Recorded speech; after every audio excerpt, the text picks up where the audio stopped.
The college basketball experience preview and picks episode for Wednesday, January 29th on the Sports Gambling Podcast Network is brought to you by Underdog Fantasy. Sign up. And when you do, sign up with that promo code TCESGPN. You get a 50% deposit bonus up to $1,000. We're also brought to you by Edge Boost. Earn up to $750 per month on your sports gambling transactions. Go to edgeboost.bet, promo code SGPN. And we're also brought to you by Rhythm, the leader in data-driven picks and props. Get your free 7-day trial period today by going to sportsgamblingpodcast.com/rhythm. That's RITHMM. That's sportsgamblingpodcast.com/rhythm. And remember, as always, folks, to let it ride. This is Jim Mora, and you're listening to SGPN. Let it ride.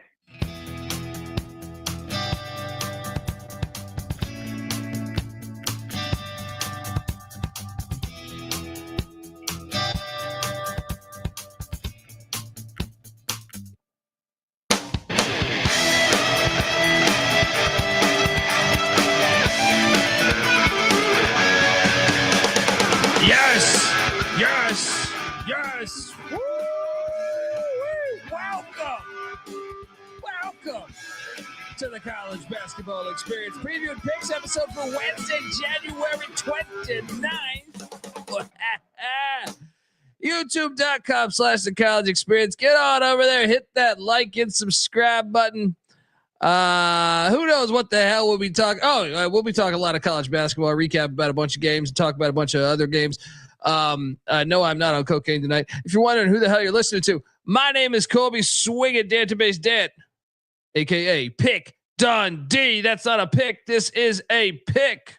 He was raised in the land down under, where a man thinks on his feet, speaks with his fists, and lives by his wits. When Dundee happened, he was a superstar. I'm dying in this fucking country ass fucked up town. Shit flying in my mouth. The fuck, I can't see pollen. Let's get the fuck out of this country, motherfucker. What up, world? What a day to be alive, right? You get to watch sport. You can do whatever the fuck you want if you're in America, for the most part. I guess you can't shoot an AK-47 like I did in Colombia. There's that. But maybe you can. I'm not sure. Depends where you're at, I guess. What the hell are we talking about here? By the way, you pulled that from the SGP show, right? I took a wild stray from Kramer. I was told to make a graphic for 15K subs. During that conversation of SGP. Wild AK-47 though? Oh no, I did shoot an AK-47. I know you did. They come at me all the time with that shit. I know. I'm like, that was wild. I mean, 15K subs. That's graphic worthy, and I wasn't the one that said, "Okay, let's make a graphic." I was told comic. And we're not talking about the subs that pedophile Jared from fucking Subway was endorsing. All right. We're talking about real subscriptions. YouTube.com/the college experience. This show's off on a good one. I am joined by my co-host. Here's the host of the Ryan and Rush show, and check out the college basketball experience pregame show every single day. Give it up for former video coordinator for Hall of Fame coach Bob Huggins and Frank Martin, Ryan McIntyre, aka Money Lord Mac. How are you, man? Oh, what a night to be alive! I didn't see that coming to start. Bieniek coming in hot, ready to rock and roll tonight. Let's go, Bieniek. Back tonight. Come on, make it back tonight. I might have distracted Mac from what he needed to plug there. UCF first half money line against Kansas on that pregame show. How about that? Out of here. Him and Troy. What's 450? That was very, very impressive. I didn't catch that, but I mean, 22 in. We talked about this, by the way. Yeah. That everybody was on Kansas. Oh God. Don't you find it unique? Don't you find it? This is how they're fixing these games, man. No, that game was good. Johnny Dawkins, man, has really elevated the UCF program. I know we're going out of order, but shout out to Johnny Dawkins and UCF. And no sweat. There's a reason why I didn't bet that shit. I was gonna take Kansas, and then I think I talked about it on the show. It was like everywhere I went, I was talking to the grid, talking to V's, and talking to SGP. And it was like everyone's like, "Oh, Kansas is gonna smash UCF," and I'm like, "Damn, I can't bet this game now." Yeah. So saved by that, but Mac actually went in on UCF. I didn't go in. I was like, "You enjoy the party." Your thoughts on that game, man? Not only did I go in, it was the top 3 play of the night or top 4, whatever fucking number we gave out. Yeah, I mean UCF has been good as a dog on the road this year, and Kansas is still trying to find themselves. So I don't know what they're doing right now. I think I actually came away a little bit impressed with them in the second half because they were able to at least grind it out. I'm not going to say Self doesn't have the nuts to do it. If he fucking benches Dickinson and plays the young fella with Adams, I think they could be pretty fucking good. But I don't know if he's going to bench Dickinson because you're paying him $2 million a fucking year to just sit there and get torched in ball screens and not grab rebound. He gave up 3 offensive rebounds again to a guard in a row. He's already benching Store. Yeah, he needs to put Dickinson on there too. I was watching that game and I was just thinking they're going to lose in the first round of the NCAA tournament because they're not going to have the fog to lean back on. Yeah. Yeah. I mean, by the way, that was a fucking shooting foul. My God. I agree. I completely come agree. on. Especially when you watch Seton Hall Providence like an hour earlier when the guy got fouled and then he took 2 steps and they go, all right, 3 shots. Then here, Garter goes up and he fouls him while he's shooting and they go on the floor. I was like, the fucking fix is in. How many free throws did Kansas fucking shoot in the fucking second half? Like 23? I don't have that in front of me, but I'm sure I could pull it up. But yeah, they did. I mean, how about, by the way, Keyshawn Hall? So they did shoot 29 free throws to UCF 17. Is that the fog? How many? Yeah, if you could pull up the second half. I don't have that in front of me. Second half, they shot. I guess they only shot 16 in the second half. 16 of 29. Yeah, shot more in the second half, but not by that much. If my math is correct. Well, put it this way: they almost shot more free throws in the second half than UCF did all game. Yes. Yeah. I can't pronounce his name. Flory is what I'm calling him. I like Flory, man. He gets shit done. I mean, they got to play him more and more. He needs to. Him and Adams need to play, and then just have Dickinson come in and grab a couple rebounds, get a couple points, throw it on TikTok for the night, and sit on the bench and watch the crunch time when you need to get a defensive stop and a rebound. Yeah. That's my takeaway. Well, JSW coming in. The NCAA is rigged. Nah, I wouldn't go that far. Nice. There's like 800 teams playing. Actually, with college hoops, I think it's even more. With football, it's like 800. With college basketball, I think it's like, I mean, you could say the Power 5 maybe, but I don't. The NCAA is in charge of all of that shit. Yeah. You know, my number one lock, which was the only number one lock out of my selection. For some reason in my head, I thought I had a different one as the selection, but I guess that was just the SGP show. But the Johnnies 66, Georgetown 41. I mean, easy handicap. Let's go. Johnnies went like 15 minutes without a bucket and still won by 24 or 25, whatever it was. This was just a royal ass whooping. Your thoughts? I'd love St. John's. The more like they're my kind of team because they like it's like a Bob Huggins kind of team where they can't fucking make a jump shot, but they just fucking beat the shit out of you and rebound it, defend. They're long on the perimeter. Everything at the rim is challenged. Dude, this team is fun. This is a Patino throwback team. Yeah, I don't know if they win the Big East. I think that they're right there. I think they're the best team throughout. But I mean, you got some big games coming up against Marquette and UConn. Yeah. Northern Illinois. I'm sorry. Say it again.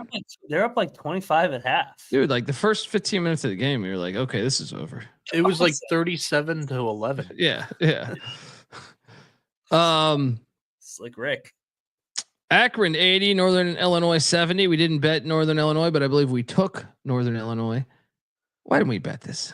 Yeah, we should have. We didn't have the cojones. But we did bet in triple lock Eastern Michigan with a smooth backdoor cover. Eagles, baby. Eagles. Let's go. Your thoughts on Eastern Michigan dominating life right now? Hey, can you co-sign this comment I made on the pregame show that Georgetown's a better job than Providence? I don't even think they're that close.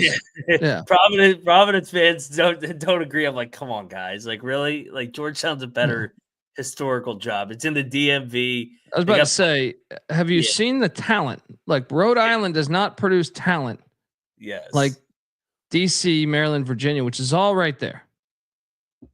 You can go from Grant Hill to Alonzo Mourning to the entire Dunbar High School team, from Sam Cassell days to the Muggsy Bogues, Reggie Williams. I mean, Carmelo Anthony right there. I mean, you have all of it right within, 45 miles, 50 miles. I guess Alonzo Mourning's Chesapeake, so a little farther down. But the other ones, I feel. What's that? The Catholic League is right there. Yeah. I mean, we like Providence.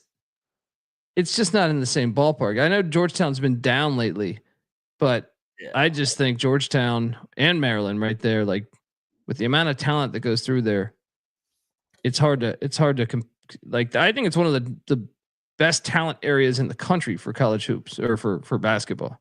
You know what I mean? Like, yeah.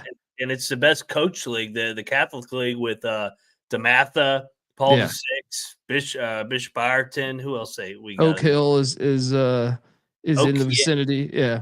And then Gonzaga, the Gonzaga High School. I mean, those guys have gotten on to get college jobs. That's why we say Georgetown and Maryland should never be bad.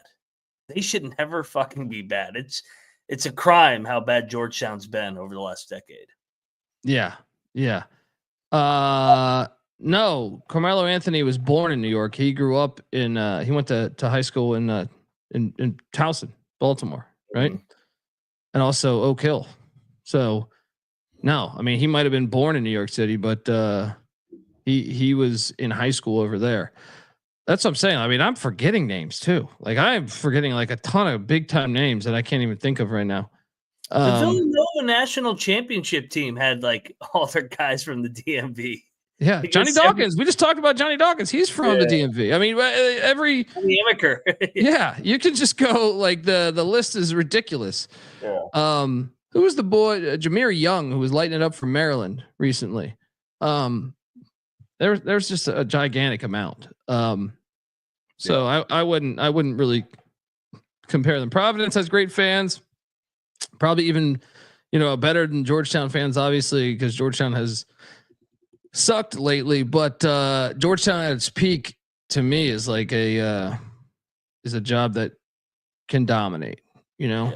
So they got the right guy. Cooley will get it there. I mean, Providence only been to one Final Four, right? Patino in the 80s. Billy Donovan, right? Yeah. I mean, Georgetown even in the 2000s went with Thompson Jr. Yeah. What was that? 2006 or something? 5? I don't know. Something around there. With Jeff Green and Roy Hibbert. Yeah, and then and then Big John obviously won it all and should have won. Yeah. Should have won if Sleepy Floyd doesn't pass. Was it Sleepy Floyd that passed the ball to the wrong team? Yeah. That needs to be investigated still. All right.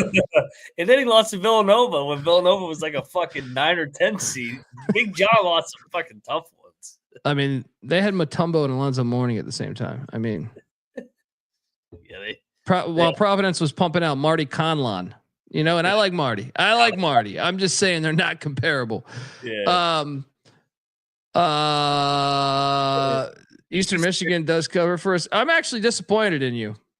What I do? I came into last night's show wanting to bet Buffalo and wanting to bet Buffalo money line. They won. And you backed me off of it. You backed me off of what, and I'm mad at myself for not saying, "Hey, fuck you." I thought it was a great spot for Buffalo. Central Elf of the toilet bowl game. Yeah. Shout out to these bowls getting it done. Apologies. It's okay because I've definitely given you fucking lemons before too. But you guys had a little battle. Toledo 86, Ohio 83. Mac wins a battle against Bieniek. This is a fun watch. Can't believe Toledo almost gave Ohio a chance. What the fuck was that? Whoever shot the last shot. That was terrible. You had 3 seconds on the clock. Mm-hmm. He didn't need to shoot it that early. He could have took like probably 2 or 3 more steps, then shot the ball. But hey, I guess it's it was a tough time on the clock. So I mean, you want to make sure you get it up. But while watching this game, I put this on the main for a while. So I got the audio on this. I don't pull a Bieniek. I don't pull a Bieniek playing 10 TV's volume at the same fucking time. But they 11 straight years Toledo's won at Ohio. Is it 11 or 7? The guy, the bro, I didn't fact check this. The announcer said they've won 10 straight, and that was mid game. Yeah. Right. And I was like, whoa, really? I was like, I would have bet a lot of money that would have not been accurate before the announcer said that. But I'm assuming since he's the announcer that he's actually correct. So it would be 11 after the win. I don't know if we care that much to fact check this, but well, yeah, I know. Savage tweeted at us, our friend from Toledo. He said something along the lines of that because he was busting Bieniek's chops for taking Ohio because he's a Toledo guy.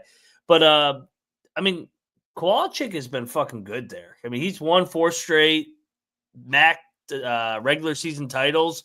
I didn't realize it was that many because, to your point, Ohio's been good. Jeff Bowles always runs a good program. He's been on our show. And then John Gross. John Gross has won NCAA tournament games. So that was a little bit surprising when I heard that.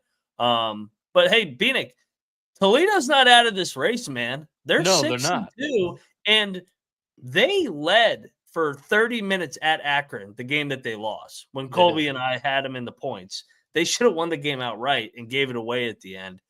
Maybe they could push for a share of the fifth straight. They have not lost in Athens since 2013. And they controlled most of this game, so I wasn't going to That's snap wild. off. But like I've been a huge Toledo fan over this run, and they recruit my area a ton. There's been quite a few kids that like I went to high school with or played sports against growing up that played for the Rockets. So I've been a fan, and one of the biggest like riders for Kowalczyk the last couple of years. But like they were coming at me saying like, see, that's what happens. Well, I mean, you won by what, 3 when Ohio's missing 2 starters? I mean, like that's like I was gonna jump back at that, but I was like, I like Savage, and I ain't trying to start shit with Toledo fans. I already got enough UT fans and as in Tennessee baseball fans in my mentions the last 2 days. That can you should take a Kentucky money line tonight. You could have got right back at them. That would have been. This is actually an interesting rivalry game because Toledo's won 11 straight in Athens, but before that, Ohio had won 7 straight in Toledo. Yeah, it's a fucking interesting. The pendulum when it swings, it fucking swings. Yeah. Wow. Yeah. Fun watch. We locked up Seton Hall. It cashed barely. prepared. Shout out to Kim English and Providence for actually getting this done, though, because I thought it was like just the trappiest of all games. Your thoughts on this one? Yeah, like you said, well, we're going to give Providence some credit because I thought they were going to fucking drop this game for sure. They get back to 5-5 in league play. They've done too much damage to their resume to get in the tournament, unless they basically went out. But God, Seton Hall's bad. That's a bad basketball team. They can't make a shot. They don't have NIL, right? That's the complaint. Yeah. Meanwhile, you can watch like Longwood and what's their NIL situation? You know. Yeah. I mean, I guess they would get drilled in the Big East too. That's what you say back. Sure. Lemon of the night. I'm not gonna say my lemon of the night was the biggest deficit that I bet on, but this was the real lemon of the night because it was never close. We double locked Bowling Green against Kent State. Dude, they've been a fucking real time, big time disappointment this year. Yeah. I'm gonna blame Kramer for that double lock because he threw the idea of Marcus Johnson in your head that night, and it made you bet Bowling Green. You even said on that show they're not good, and then you just wanted to leave it at that. But they like in the MAC, I just feel like anytime you're getting double digits and it's not Northern Illinois or Buffalo right now, I feel like you're like, I should probably take this. Kent State's starting to make some fucking shots. They went through a drought where they couldn't throw it in the ocean, but they made 10 threes tonight.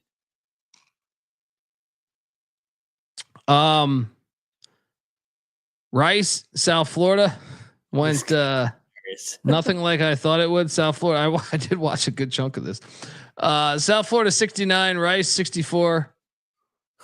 Right, I thought Rice would win this, but what was the spread again? It was like 4.5 or something, right? No, Rice covered. Rice covered. Okay, I guess I did pick it correctly. It opened at 4.5, went to 5.5, landed on 5. Yeah, but I mean that's probably the game I would have bet last on the whole entire slate. Yeah. We did have a lock battle here. Dundee on the cards. Bieniek on the cards. Mac on these Demon Deeks. 10 straight wins for these cards. Pat Kelsey, just give him the coach of the year right fucking now. They got Georgia Tech and Atlanta on deck. They got Chestnut Hill after that. Yep. They got Miami after that, and then they have the Pussy Pack. Which one is the one that's going to catch them? I don't know, man. Like, cause they feast on these really bad teams. They fuck these teams up. At Notre Dame is after that. Maybe the Irish. Yeah, because Notre Dame's shippy at home. Shrewsbury is by far the best coach out of that group. Dude, they could win out, man. If they get Notre Dame, I don't see another team that they shouldn't be favored in. Like they shouldn't be favored at Notre Dame personally, but I'm saying this is the remaining schedule. Check this out. So what's their record right now after tonight? I tweeted it out tonight. They play in the month of February. They play one team with a winning overall record. Not ACC winning record, overall record where you get bye games in that. God damn, the ACC is so fucking bad. Dude, the last time they lost was December 14th to Kentucky, right? Yeah. Yep. Their remaining schedule is Georgia Tech, Boston College, Miami, NC State, Notre Dame, Florida State, Virginia Tech, Pitt, and Pitt's at home in Louisville. It's the hardest team on their schedule. Cal and Stanford. And Cal and Stanford are in Louisville. It's not on the West. 3 straight home games to end it. Pitt, Cal, Stanford. During that late December conference futures episode, we were talking about this weak ass Louisville schedule. Man.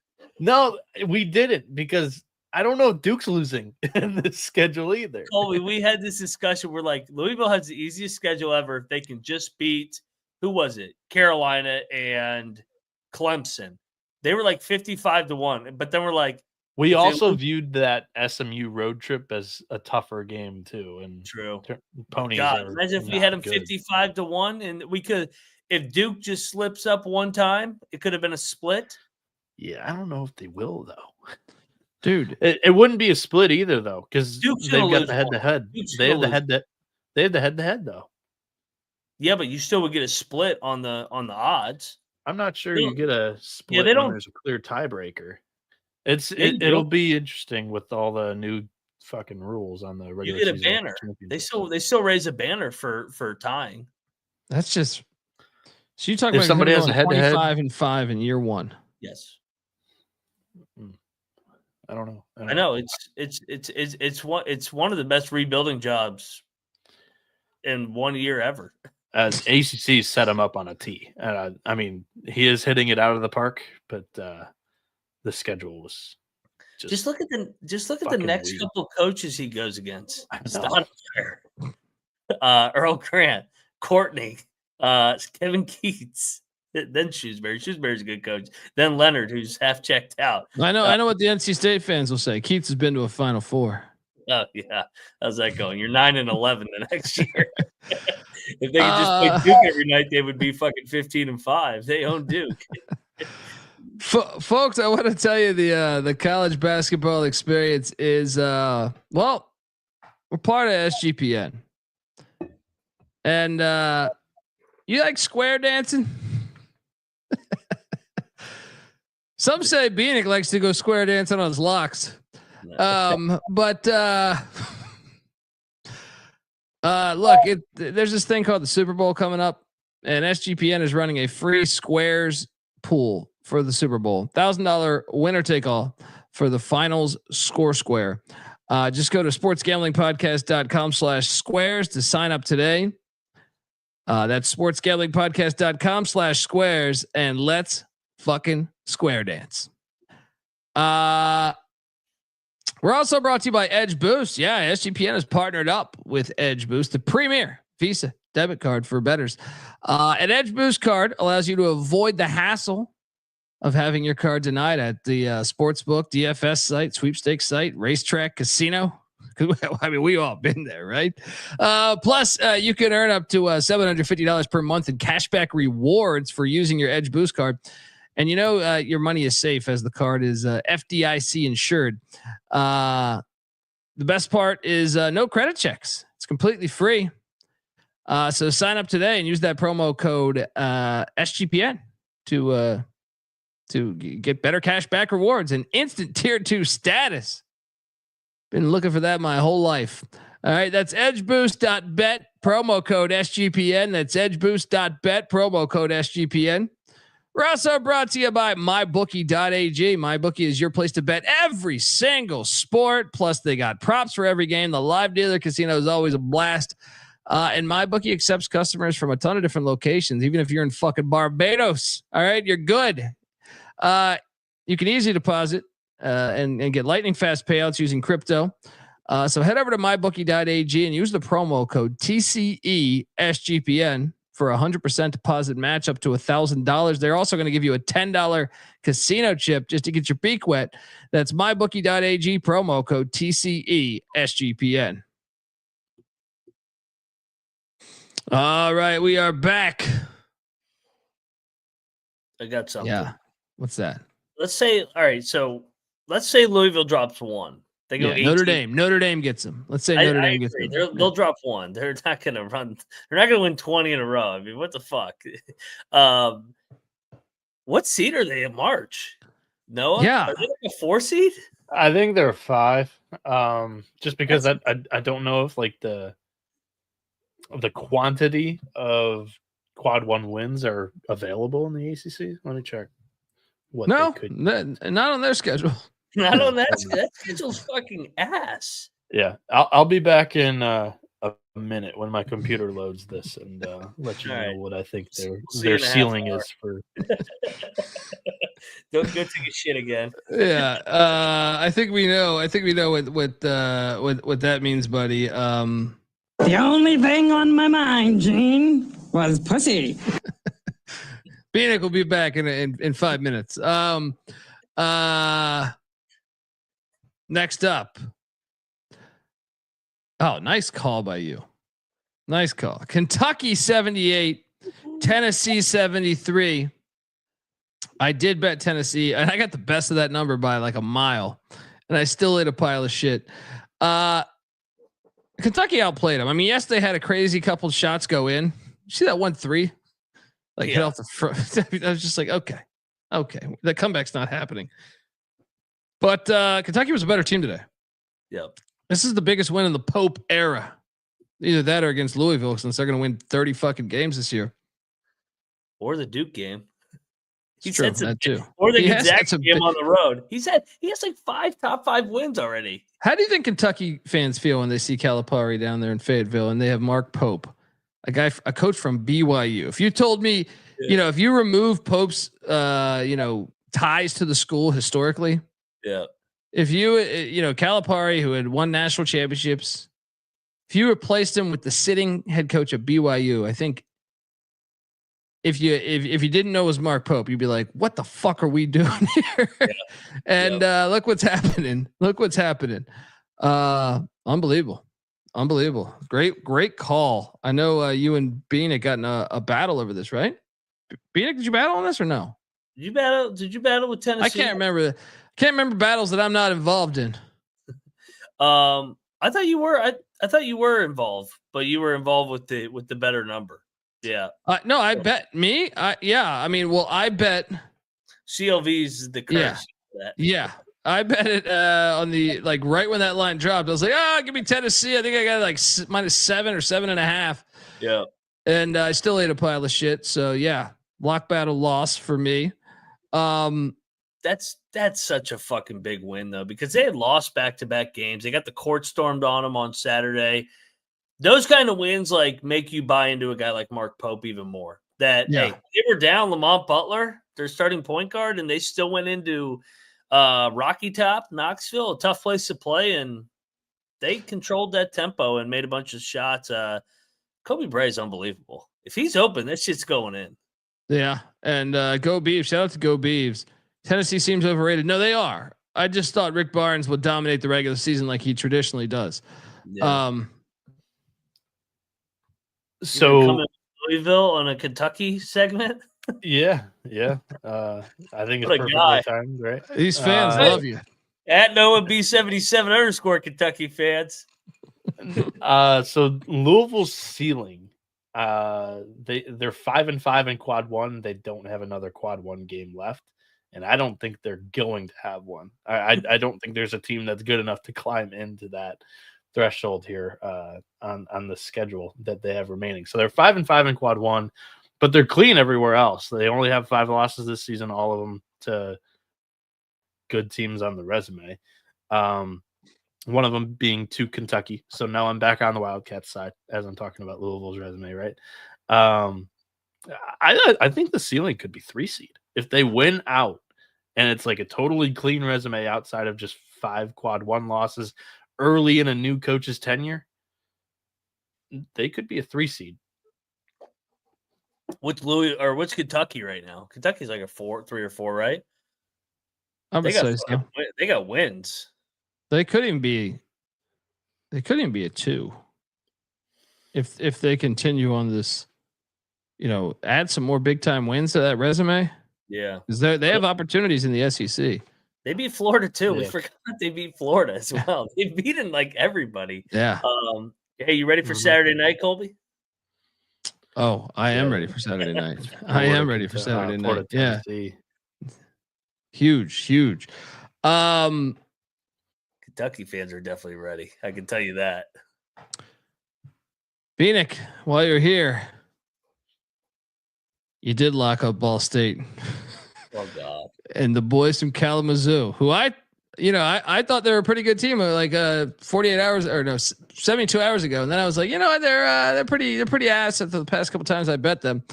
Turns out that they waited for me to not bet them to show that they are capable of winning action games. Your thoughts on your boys from Michigan, Kalamazoo? I ate shit here. And yeah, Western, good performance. I mean, I don't know what to say on that game. Kentucky, for what it's worth, because I was looking it up, 7 quad one games left, and 3 quad 2 games. So Louisville to have only 5 Q2 games left the entire year, and Kentucky's got double in quad 1 and quad 2 is quite hilarious. But it is wild. Bieniek, what's up? What are you gonna say? I didn't mean to cut you off. The Wildcats could tally up to 12 or 13 quad one wins, which is quite crazy. So yeah. What would a loss to Arkansas do to the resume, though? Bieniek, do you think Mac is still on Calipari on Saturday? Oh, I can tell you right now. Kentucky fans are praising the shit out of me tonight. They're like, hey, what good call on the money line. Saturday, we're going to be enemies, baby. I'm taking Coach Cal Saturday night. Oh, yeah. No.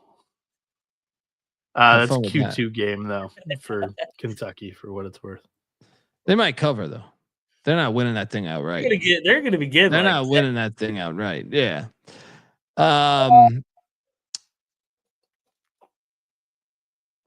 South Carolina 60, Georgia 71. Did you guys bet this? I bet Georgia. Yeah. It wasn't a battle. No. I don't. I think he shit off the Cox this time because they're on the road. Gamecocks have, man, they heartbreak city so far this year. They kind of just laid down. Moneyline Mac locked up these dogs. We did have a lock battle as our Screaming Eagles, myself and Moneyline Mac Screaming Eagles, took down. Was a great game. Very entertaining. Or not took down. They got the cover. They almost took down Morehead State. I wouldn't say almost. Morehead kind of led. Well, I mean, when you lose by 1. I mean. Lost by 1. I mean, if Colby's going to say what he's going to say on another team in the 9 o'clock slate, I could say that about. Talking about my Falcons? Yeah. They were never live to win it. But to stay within that number, they were within that number the entire fucking game to the final 6 minutes of the game or 5 minutes of the game. Yeah. That was a big ass number. That was like 16 points or 17 points. The Screaming Eagles, they could have won this. I mean, that's what happens when you have a short line. You could have won it. You're the one that compared it to Air Force. But I'm just saying, like, being nitpicky about. I don't think. Sure, Southern Indiana had the ball to win the game, turned it over, but that's live. I mean, that's a chance to fucking pull off a plus 290 money line. There was never really a point in this game where I was like, okay, the Eagles are going to lose this. You're crazy. They fucking had the ball. See, the Air Force game, I knew they were never going to win the game. Once the game started, I was like, they're not going to win the game, but they're going to cover this until the final 5 minutes. Yeah. Different though. This was a great game. It was back and forth, very fun watch.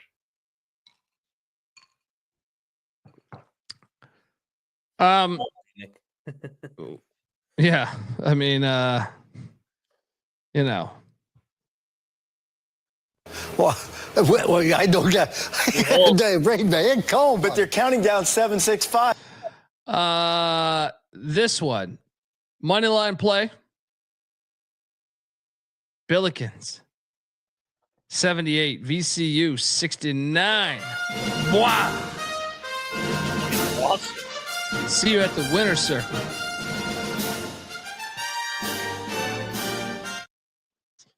Did you see the dust up? I did see the dust up. It's not often you see a dust up like that. Yeah.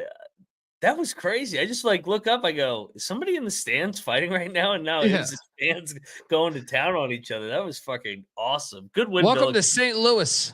Yeah. Who's the best team in the A10?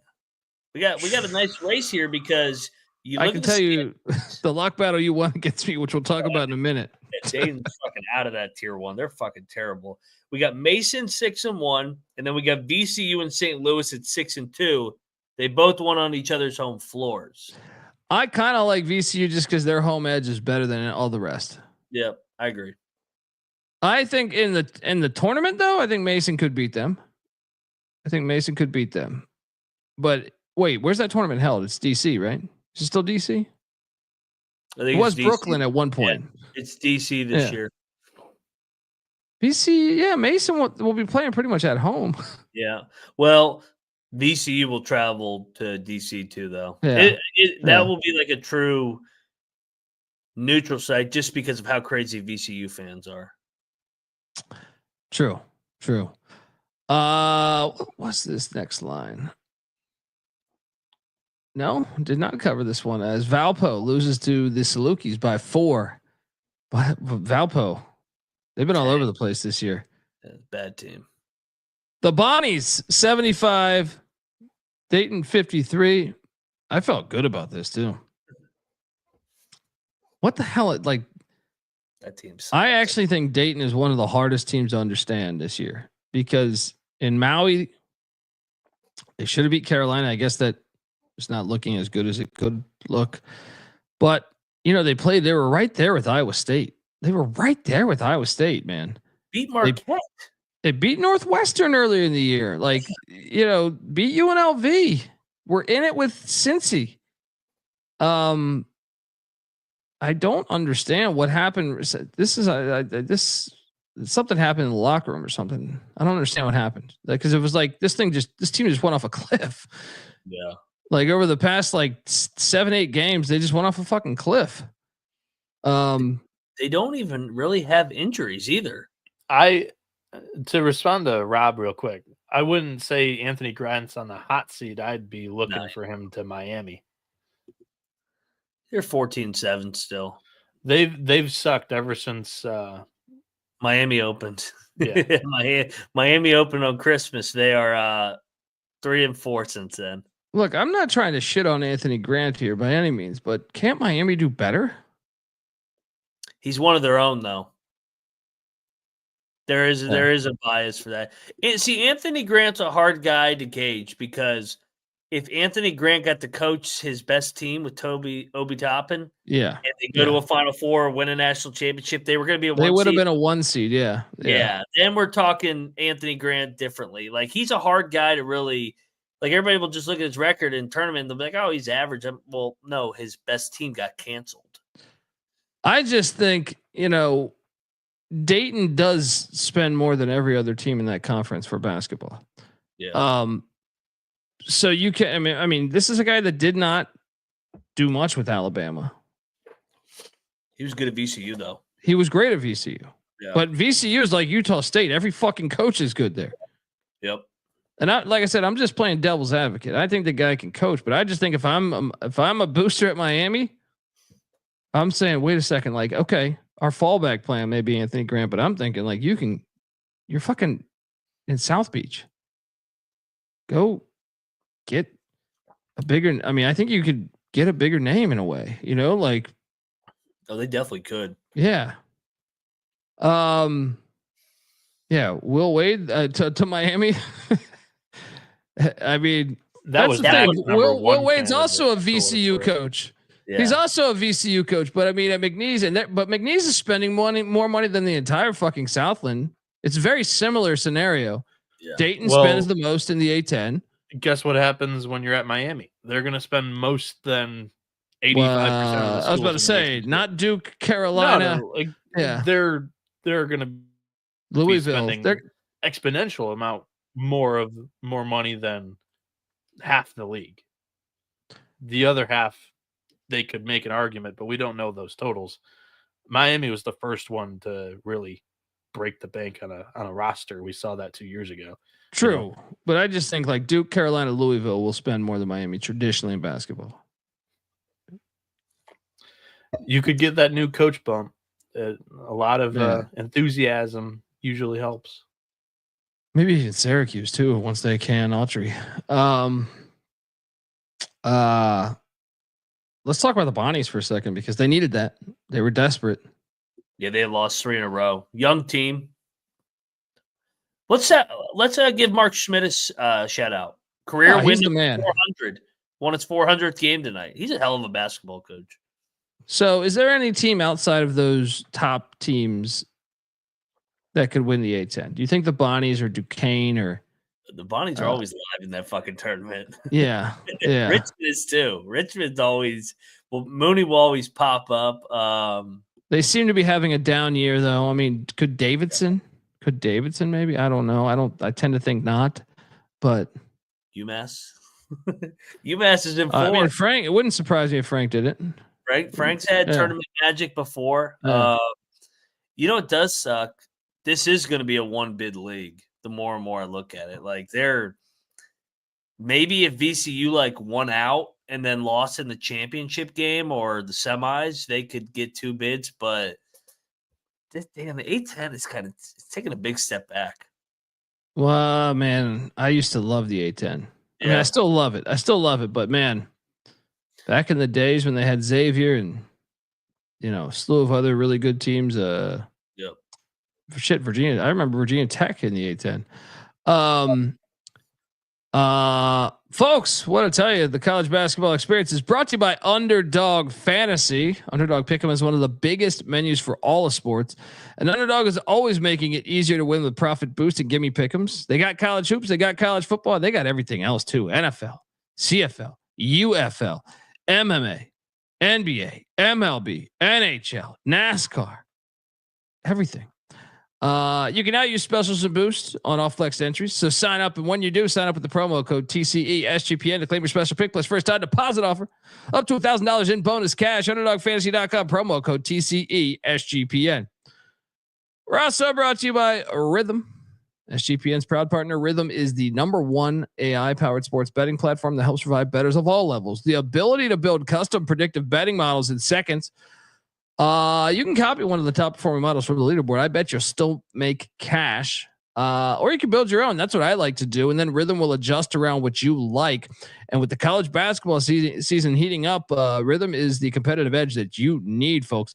With their data-driven predictions for every single NCAA men's college basketball game, you'll be more than prepared to bet, men's college basketball than ever before. Claim your free 7-day trial period today by going to sportsgamblingpodcast.com/rhythm. That's RITHMM. That's sportsgamblingpodcast.com/rhythm. Yeah, Damani's saying A10's fun to watch, but they're slipping. You know what it is though, is with Dayton, they can easily be back. The thing is they're kind of in like a changing of the guard. I think you have Richmond reloading. St. Louis just went and hired what's that guy's name from Indiana State? Church. Yeah, he's in year 1. He's a good right? coach. McKillop, they haven't been able to replace McKillop with the other McKillop. It's not the same level. It's not the same level. But Mason is coming up. VCU is still VCU. Yeah. St. Joe's hasn't been the same since Martelli. So I mean, like you go around. Yeah, it's just kind of in it could be back up in a couple of years. I hope so. Yeah, me too. I love the A10. Fran Dunphy. He's the don of the league. Fran's gonna make a trip to Columbia with me. We're gonna get him some stem cell injections. So he's coaching for another 25. LaSalle's gonna win the tourney. Let's go. Please. Imagine if he's like a 14 seed in March. Oh, that'd be so great. I don't know who you took here. Actually, I don't remember. I bet Minnesota. I did too, man. Sparty covers every fucking game. We gotta talk about them now. They're unbelievable. Are they 18-2? Are they 17-2 or 18-2? I know their schedule's been a little bit on the soft side, but goddamn, 18-2 is still 18-2. Well, they're beating teams they should beat. Check out their next 7 games. That's what I mentioned last USC, night. at UCLA, home to Oregon, home to Indiana, at Illinois, home to Purdue, at Michigan. They're going to definitely go 6-2 here. Even if they just go probably 3-4. I mean, they still probably are going to win the regular season because they're so far ahead. Dude, getting Oregon, Indiana, and Purdue in East Lansing. Yeah. I don't know that they're going to lose those games. What's the name? Fucking beating fucking Izzo and East Lansing. Yeah, that's what I'm saying. So you split the LA series. Yeah. Okay, you maybe you lose at the Illini. Maybe you lose at Michigan. Yeah. But Noah's been talking about it. Dusty May's looking at real estate in Bloomington, which you would think would be just easy. Just pick a house. I don't think he's looking at real estate. Let's be honest. When did they play Purdue? It's in East Lansing on the 18th of February. That's gonna be a fun game. Fucking Yeah. spoon feed Sparty But- the best schedule in the conference. That's why I said the preseason. They're my preseason pick to win the league. Yeah, I mean, I thought you were crazy because this team is super young and they were inexperienced at the time, but they're proving me wrong a little bit here. So The year I was, after I was high on him too. I just didn't take him to win the fucking thing. I think I had. What did I have him in? Second or I third? think he had him in the Elite Eight too, and I was like, Oh yeah, oh yeah. I did so, and I had Slick Rick in the Final Four too, baby. Well, I had Slick Rick winning the national championship every goddamn year of his life. My Right. Final Four doesn't look too bad. Fortunately, We're I got still- Bill Self winning it all. I need to have a talk with him. I'm still sitting all right when it comes to Final Four.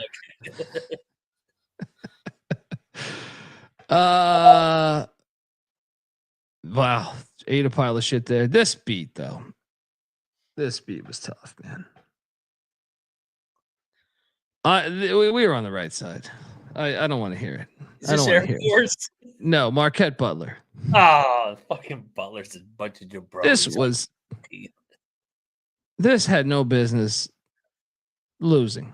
This was the right fucking play. This was the right fucking play. What is this guy doing on the final fucking possession, taking on the whole goddamn team at once? God damn it, man. They're gonna give someone a bucket if you just pass the ball. This game had no business. Butler was up double digits in this fucking game. Yep. At half, right before half. 1 minute left to. And they Fucking vomit. I'm gonna vomit on this loss, man. Muddy, barf. Fucking 4-point game with 4 minutes left, and they fucking choke, man. God, Butler's infuriating. They are hard to root for and watch. If that job opens up, I mean, who are they going for? Dusty May's going to come to Butler. Brad Stevens returning. Isn't that the thing they always say? Brad Stevens. Chris Holtman. That's where Holtman started. That's right. He was there on Saturday. He said, I'll be back here in a couple of months. Just kidding. They should get somebody from the Valley Basketball League. Brian Worrell would be great there, I think. Yeah. You know the best cover of the night, and I'm ashamed that I didn't bet it. Wyoming laying 8.5, right? Winning in overtime by 11. That's tough, Fresno. That's Fresno tough. experience. That's tough. That is fucking tough. Where's Rolex Dad? Shout out to Rolex Dad who hops in the chat all the time. He's a big Fresno fan. I just had a feeling Rolex Dad probably bet Fresno and went on the ride. You went on the roller coaster, dude. You got to convince yourself from the start that your lead is never safe. The game is never safe. It's just that fucking roller coaster. Most entertaining team in college basketball. Tough. That's tough, man. That's a tough loss. This was tough for me too. And I know you went with me on this. So what if I told you Colorado State had a 1-point halftime lead? Oh God, they were down fucking 8 with 5 minutes left. I almost feel like I jinxed this myself because I forgot that this was on the Mountain West app, and I was sitting there thinking, "When's this game tip?" And then I checked my scores on my computer, and I was like, "Oh shit, the game's already in the second. It's about to start the second half." So of course I go over there, I put the second half on, and I'm like, perfect. First 5-10 minutes of that second half, I'm like, this is the easy. I was almost like praising myself. I was like, of course, it's a fucking genius call. No one else would take Air Force. And then the final 5 minutes, Colorado State goes on like a 30-2 run. I'm talking out of my ass a little bit. I don't know if it was 30-2, but it was something like that. This had no business losing. This had no fucking business losing. Your thoughts? Yeah, I thought they covered. I stopped paying attention because, like I said, it was an 8-point game. It's like 4 or 5 minutes left. I'm like, all right, they're going to lose by 12. No, they lost by, what did they end up losing by, 22? 21. Fucking 21. bums. Unbelievable.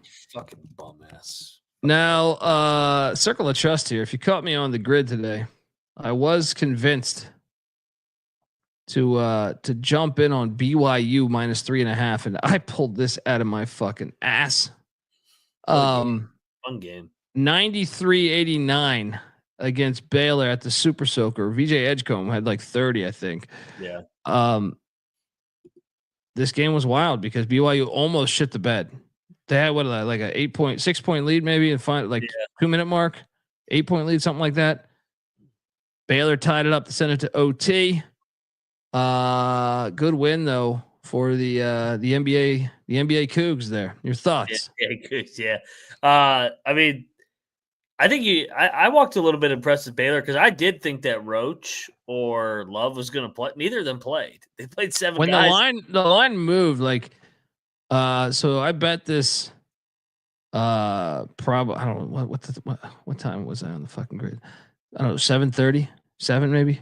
So it finally leaked out. Neither was no. When I bet it was 3.5. I checked that thing maybe 30 minutes later. Just not. I wasn't intentionally looking for Baylor BYU. I was looking to bet potentially another game, and that shit had moved up, and that's when I was like, "Ooh, I wonder if Baylor's guys aren't playing." Yeah. And that's probably what it was. Next up, I mean the crowd willed them to a win. I mean that would have been a bad loss for BYU if you lose to Baylor without 2 guys. And fucking Omier, what was that foul? Like that was the dumbest fucking foul that cost them the game. Like they were going to get the ball back down 1 with 30 seconds or 45 seconds and probably score because BYU didn't stop them the whole second half. You mentioned it though, Edgecombe, he's pretty damn good. He is a fucking beast, dude. He's a beast. Getting better and better. Yeah. You had the right side here. I thought I was going to steal this.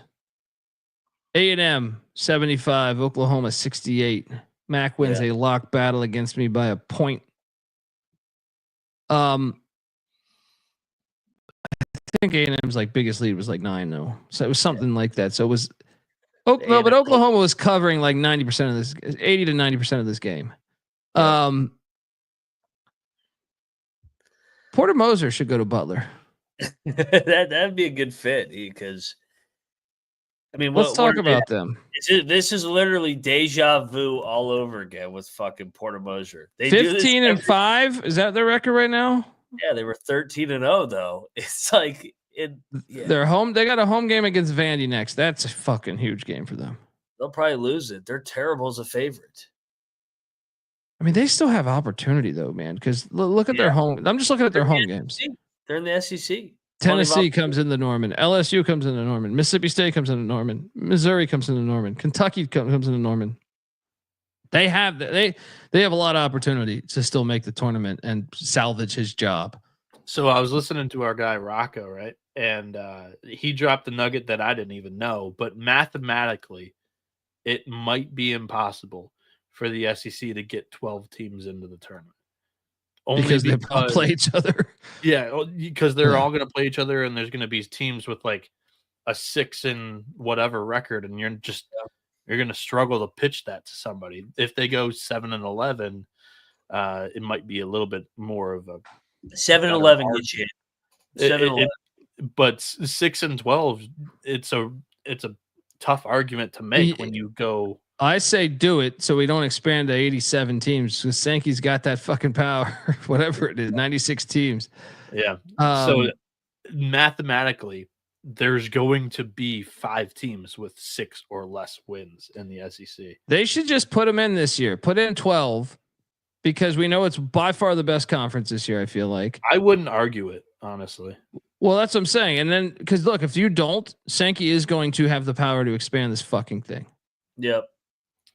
To a big ass number. I'm not talking about this little 4-team shit. They're going to add 30 teams. It's going to be terrible. What 96 was their number? So yeah, that's 30 fucking teams. I mean, not moment of date and just let them fucking get their ass kicked and then yeah.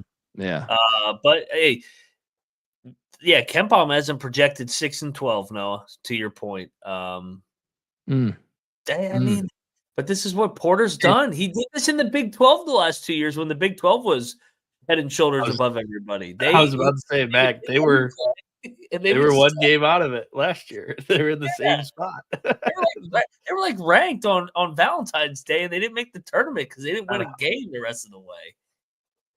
Hunter, yeah, I would think he's fired. If you know why he's probably fired, It's because their football program's ass too right now.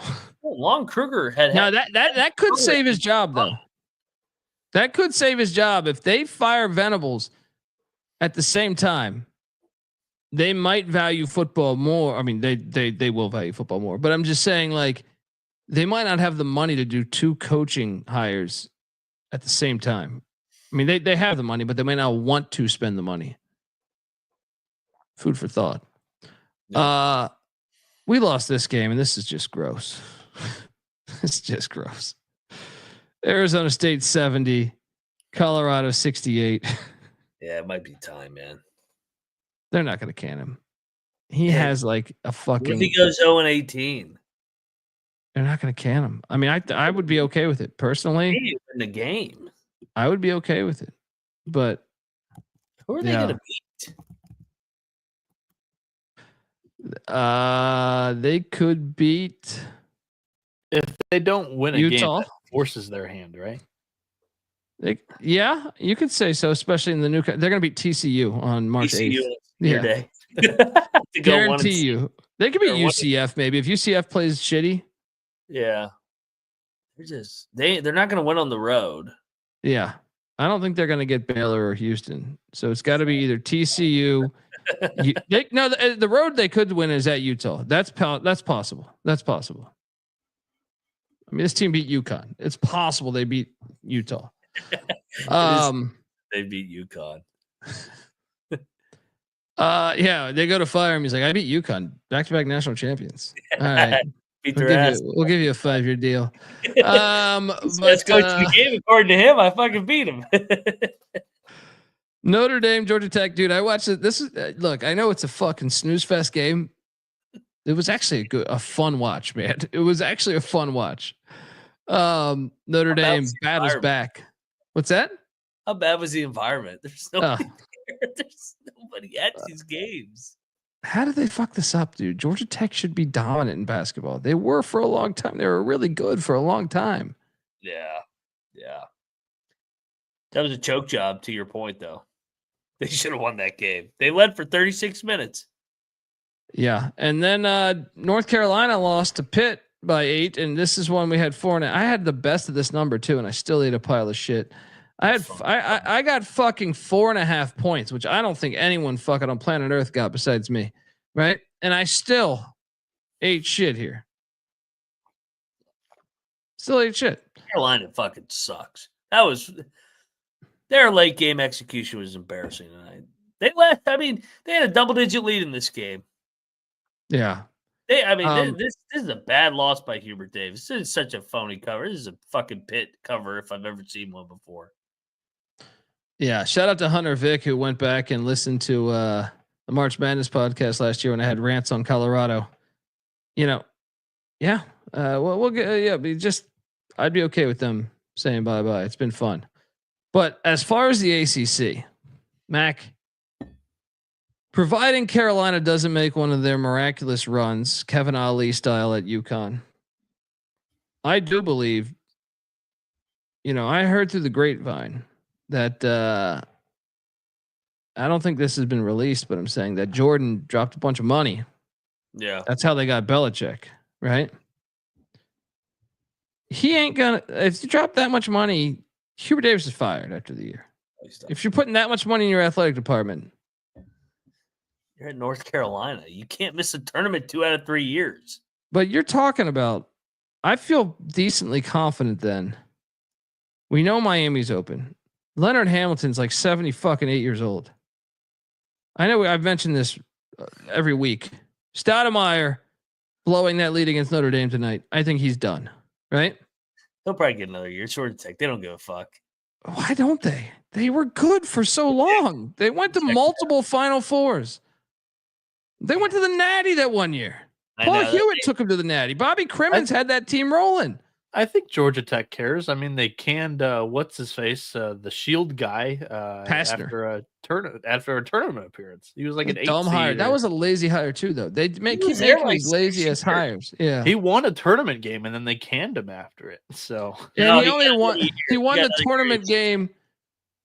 No, didn't his player get injured? Didn't they not play? I thought he tested positive for COVID. and then Loyola beat them. Yeah. You know what I think? Who was it? There was their big man. I like this. He won No, the ACC. it was their guard with dreads. I can't think of his name. He had another year after that, Noah. He did? He was they were terrible next year. Now he's on TV. He's on the Peacock. Well, Network. He's on Peacock. Yeah, dude, this year is going to be crazier than I think. He's on their B team for Peacock. When's the last time, Mac, where you're talking about jobs opening at this many major schools? Okay. Carolina, maybe the ultimate blue blood, right? Virginia, a team that's won a national championship and has a rich history going back to the Ralph Sampson era, right? Indiana, which obviously, I mean, speaks for itself historically. And then the other schools that we talked about, like Syracuse, is kind of referred to as a blue blood in basketball. I don't know. I mean, they're fringe. They're like Georgetown. Yeah. But Syracuse could be open. Miami was just in the Final Four 3 fucking years ago. Now they're not historically a good basketball program, but I'm just saying Georgia Tech's been in national championships in my lifetime. They've been in multiple Final Fours in my lifetime. Am I crazy to think like this could be like the craziest coaching cycle in a long time? No, especially in this conference. I mean, you just named 6 jobs that are probably going to be open. They need to get their lazy asses to the Sun Belt tournament, the SoCon tournament, the A10 tournament. They need to watch. They need to fucking stop with these lazy ass internal hires that never work, and get a proven winner. Let me ask you this. I appreciate you tuning in, Cowboys fan. Who would be the home run hire for Carolina? Could they? Because they're one school that could actually pluck the one of the best coaches in the nation. Like who? I'll get to work. There we go. Would Shaka Smart take that fucking job? I think he would. Not Golden. Needs to change the scenery. He was acquitted of all charges. I know. Kelvin Sampson's too old. I think. Yeah, I mean, I guess they just fired Mac Brown for Belichick. So what the fuck am I talking about? But he's gonna follow Roy Williams' footsteps. That would be fucking hilarious. I mean, they honestly, who do you think is the best? Like, if you had to do like the top 5 coaches right now, top 10 coaches, they could steal one of the best coaches, like the best younger coach. They could steal Nate Oates. I would go to Iowa State University and I would unload the truck for TJ Otzelberger if I was North Carolina. But I don't think that they'll probably want a prettier face. They definitely will go after Nate Oates, but I don't think Oates is leaving. Like, his NIL is pretty fucking good at Bama. But it's always a football school, man. It is. You wonder if he always wants, but I guess Belichick's at Carolina right now. I mean, it's going to be a basketball school first, but kind of stealing some airwaves. I'm looking down the names here. They could grab Mark Few. He ain't leaving. He loves them, man. I don't think. I think Bryce Drew would leave before Mark Few. I mean, did I say Bryce Drew? I meant Scott Drew. Okay. You're like Bryce Drew. What the fuck you talking about? They don't want Bryce Drew. Scott Drew is what I meant to say. Should hire Capel. That would be a bad hire. It'd be a terrible hire. That'd be a bad hire. His brother who played there. Yeah. I don't know. I think Shaka would take it though. He's got ties to Richmond, Virginia, which is right there, 2-hour drive away from Chapel Hill. Yeah. I think he would take it. I know he's from Wisconsin, but I think he would take it. If New Mexico, I got a name. Did Dave Odom coach at North Carolina? No, Wake. He was at Wake. But wasn't he in South assistant? Carolina? He was at an assistant at UVA, I believe, with the Ralph Sampson era. Right? Am I crazy? He was at actually at ECU as well. I know. You're goddamn right. He was. Right. But he did start his career in Greensboro, Durham. Like, Ryan Odom is the guy that's going to be the hot name. That would be too big of a jump, man. Yeah. You want the heel name, like as in like a true heel? What if Danny Hurley goes and coaches at his brother's rival. I mean, to leave UConn for, I mean, he could jump from UConn to North Carolina. No, Very he well should go to Kentucky. I mean, Kentucky's a better job than North Carolina. it's close. The SEC, they got all the money. Yeah. Kentucky's Carolina has Michael Jordan. They do have Michael Jordan. So, I mean, do you think he would do that though? Go take. I don't think he would. I don't think he would. I don't think he's leaving. He's like a Northeasterner for life, I feel like. But yeah. If Wes Miller was fucking win in Cincinnati, it would be his, but he won't win. I would say Wes Miller, easy. Fucking God. If he makes the tournament, he could get the Carolina job, but he can't fucking win right now. Yeah. So back to Pitt though. Is Pitt going to make the tournament this year? They'll be on the bubble. They'll be on the bubble again, like they have been the last 2 years. Hopefully, they need to choke a couple games. I need that to happen. Well, they would be the type of team to lose at SMU. They would be the type of team to lose at Notre Dame, and at the Pussy Pack. So there you go. The other ones they will lose. They'll be, dogs in. But yeah. Next up, it's the Cincinnati game. Wes Miller. We bet this. Fucking Wes Miller. Jesus Christ. How can you not beat Utah? I mean, listen, one of my really good friends is an assistant at Utah, Josh Eilers, who's interim coach at West Virginia. They are staples.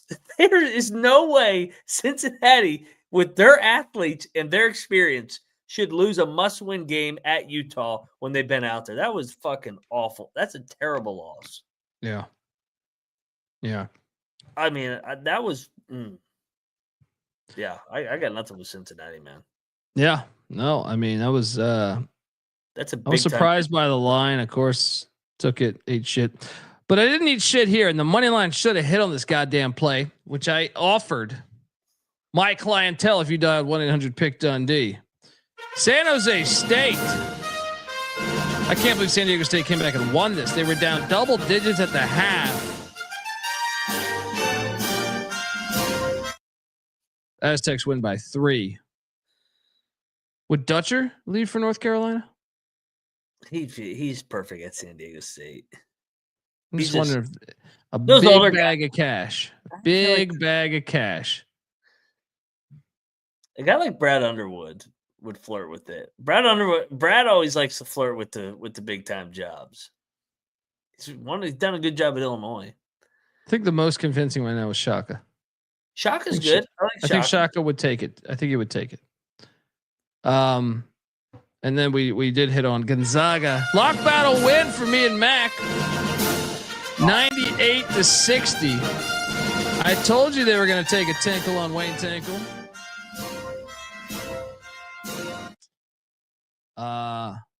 Dominance. Game balls. Where are you going? Let's go game ball number 1. Let's go Kentucky. Fucking big onions with that win at Tennessee. Shout out to GW Fisher giving us 20 American. Appreciate you. Shout out to the pregame show for the Pussy Pack first half yesterday and Edgecombe over 25 PRA today. Let's go. My first game ball will be. So, there wasn't that many upsets tonight, but I'm going to say the Bonnies. You needed it. Desperate spot. You got it done. Shout out to the Bonnies and Coach Schmidt for getting, what was it? 500? So we said 400. Yeah. He should have had the Boston College job fucking 3 different times, you fucking idiots. Good. How did they fuck that up? God, which time? They fucked up like 3 different times with these hires. Second game ball. Where are you going? Let's go Buffalo, the Bulls. Yes. The Bulls.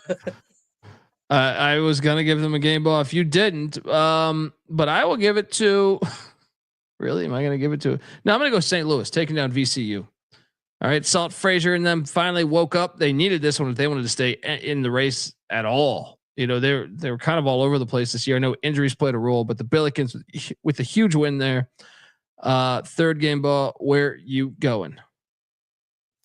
There's a storm brewing.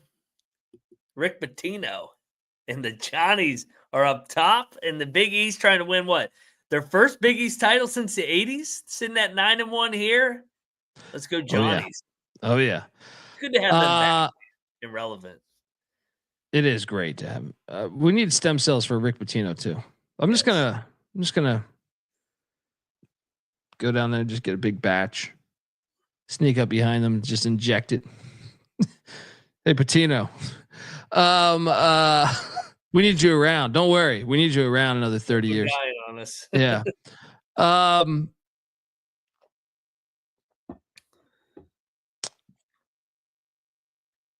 Pitt.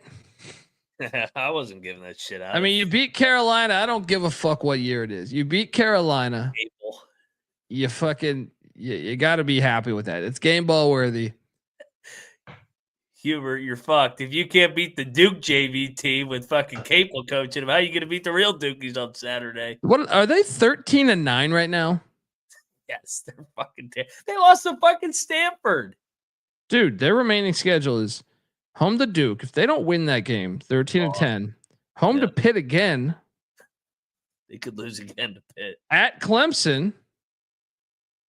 At Syracuse. I mean, it actually lightens up a little bit in the back half, but I know they got Duke twice. They do have Duke twice. I mean, Florida State could beat them in Tallahassee. Anybody can beat them. They suck. They lost to Stanford. Not Miami. Not Miami. Nope. Any team that loses to Stanford at home and needs a miracle to beat Boston College at home is a bad team. Yeah, you're right. You're right. All right. Let's talk about tomorrow's fun. I don't have an ad read, so let me just since I know he's going to the shitter. No, I had. Hopefully you're going to rate, subscribe to the College Basketball Experience on that shitter of yours, because I know you're probably renting. But Charleston Southern is at Upstate. This is a fun one. This is a. Is this the second time they played? Didn't we bet this? No. Who am I thinking of? No. Well, here's the thing. Charleston Southern is 1-11 on the road this year. But it is Spartanburg. What's this number? I was going to say, what is the number? I don't see it. We got Charleston Southern is lane 2 on the road. What? How? Upstate is 1-9 in their last 10. They've lost 5 straight, but they're 4-5 at home, and they've been a darling of mine. Give me Upstate. I don't care what the line tells you. In this house, it's Upstate. What are you doing here? Yeah, I mean, I don't understand how Charleston Southern's favored here. We should bet. I'm betting Upstate. They've been chippy as a dog. Yeah, they've been chippy as a dog for us. They cover against High Point. They almost beat Asheville outright. Let's go. Double lock on my Upstate squad. I'm terrified of this next one. I almost don't even want to show you the slide. Noah, can you quickly delete the slide? Delete the slide. Colgate, the system, is going to West Point after they just got embarrassed by Navy. Yeah. I got to stick with my system. I'm betting it because that's the discipline you got to have with the system. But is it a bad spot? Potentially a very bad spot for an Army team that I'm still sold that they're contenders in this conference. But I have to do what I have to do. Yeah. Colgate -4.5. Close your eyes.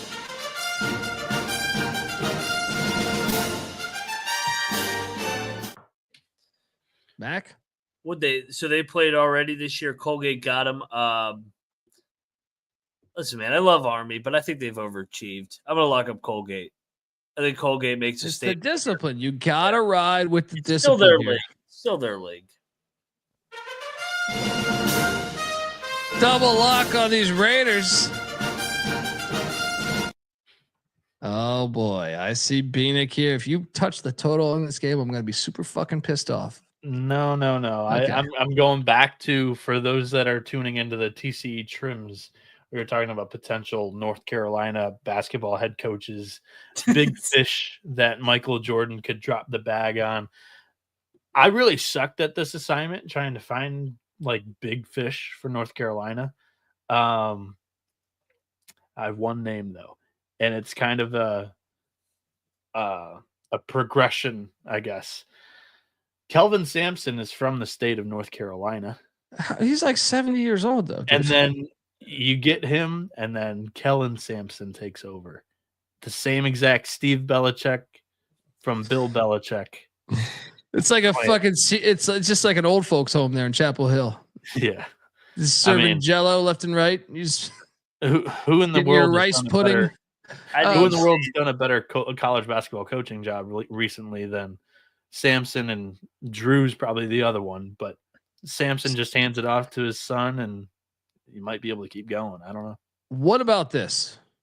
Jay motherfucking Wright.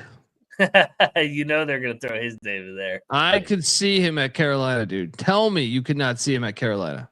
I don't think he wants to coach again. Everyone says that until a helicopter shows up at your house with Michael Jordan says, "Dude, here's $50 million." He'd be able to recruit and keep his guys in the program. How the hell you think Jaws 5 got made? All right. They're like, no, I'd never do that. And then this producer showed up with the fucking helicopter and was like, we're going to give you this much money to do that. All right, I'm in. Let's fucking go. Bieniek, come back. I didn't mean to cut you off, buddy. Tyler Hansborough. What Bieniek. else? No, so I didn't mean to cut you off. I know people, they don't like it when I cut you off. I didn't have anything else to add, so I just bounced it. All right. We're cool. Guess I should cut you off more. All right, fuck you. I could totally see Jay Wright. That's the one. I'm sold. Jay Wright would be the one they would go all in on. He's 63. That's what I'm saying. He's just young enough. Just young enough. Double lock on Colgate. Next up, Samford is in Greenville, South Carolina. This game's awesome. Yep. Samford's laying 1. Did this line move? Yeah, it flipped. What, right now it's Furman -1, you're saying? Yeah. No, Furman actually opened as a favorite, then it went to Samford. Oh, at least I'm looking at the tally site. Let me see what book it is that's offering this. Who you taking, Colby? National TV game. I love this game. You know me. I'm a SoCon guy. Furman. I'm taking Furman. Yeah. I'm very excited to watch this game though. Tally site says FanDuel still has a 1.5 out for Samford. I don't know. I love Furman here. I think Furman gets Samford here. They were the one team to kind of pick off Samford last year. So I think this is always a tight game. I think they're able to handle their pressure. I think we're getting them at the low point here. They started hot, came back down to earth a little bit these last 3-4 games. Love Furman here to make a statement and get back in this race. They're 3 back here of Samford. Here's what you gotta mention too. Remember they played some big games at home where they lost. Kids were not back. Mm-hmm. I know it's January 29th now. They've been back for a couple of weeks, but I'm saying for a big game like this, I fully expect this to be lit. Yeah. Let's go. Let's lock this thing up. Double lock on the Paladins. I know, like I said, I feel like we locked them up like 2-3 weeks ago at home. There was like 15 people there. It was like me doing fucking improv in Ontario. Bieniek, you in? This is the game that I'm actually going to a total, Colby. I'm taking the under. And I went and looked at last year's matchups between these two as well. Soared under in both games. Furman they like to control the pace of a lot of games, and they're their home team. I think they will have some success at slowing down buckyball a little bit. Last year, there was a game in the 130s, a game in the low 140s. We're seeing this at a 150.5.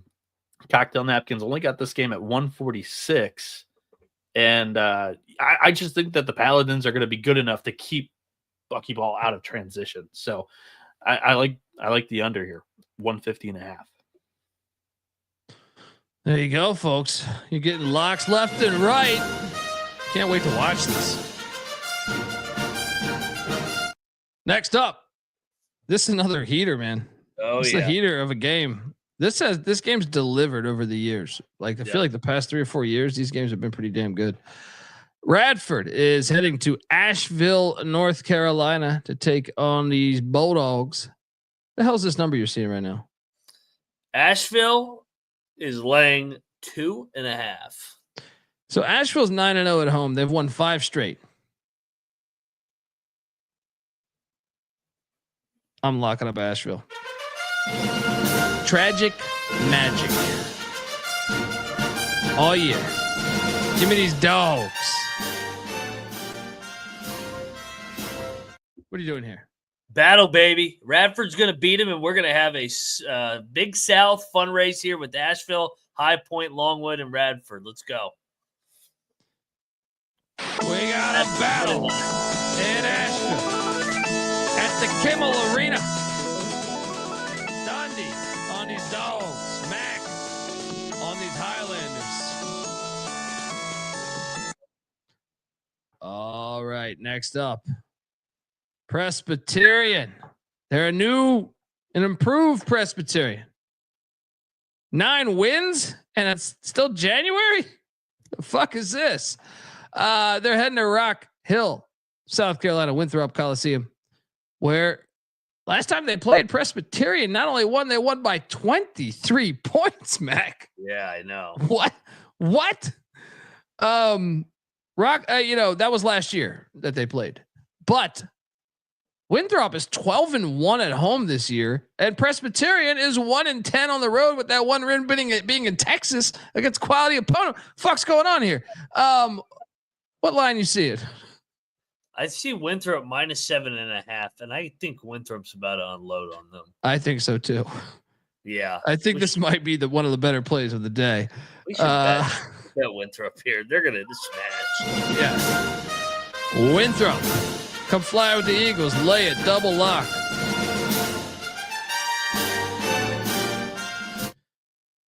Next up, Old Dominion is heading to Boone, North Carolina to take on these Mountaineers. App State. Man, App State, I'm seeing this at 12 right now too. Damn, that's a big number. It feels like a lot.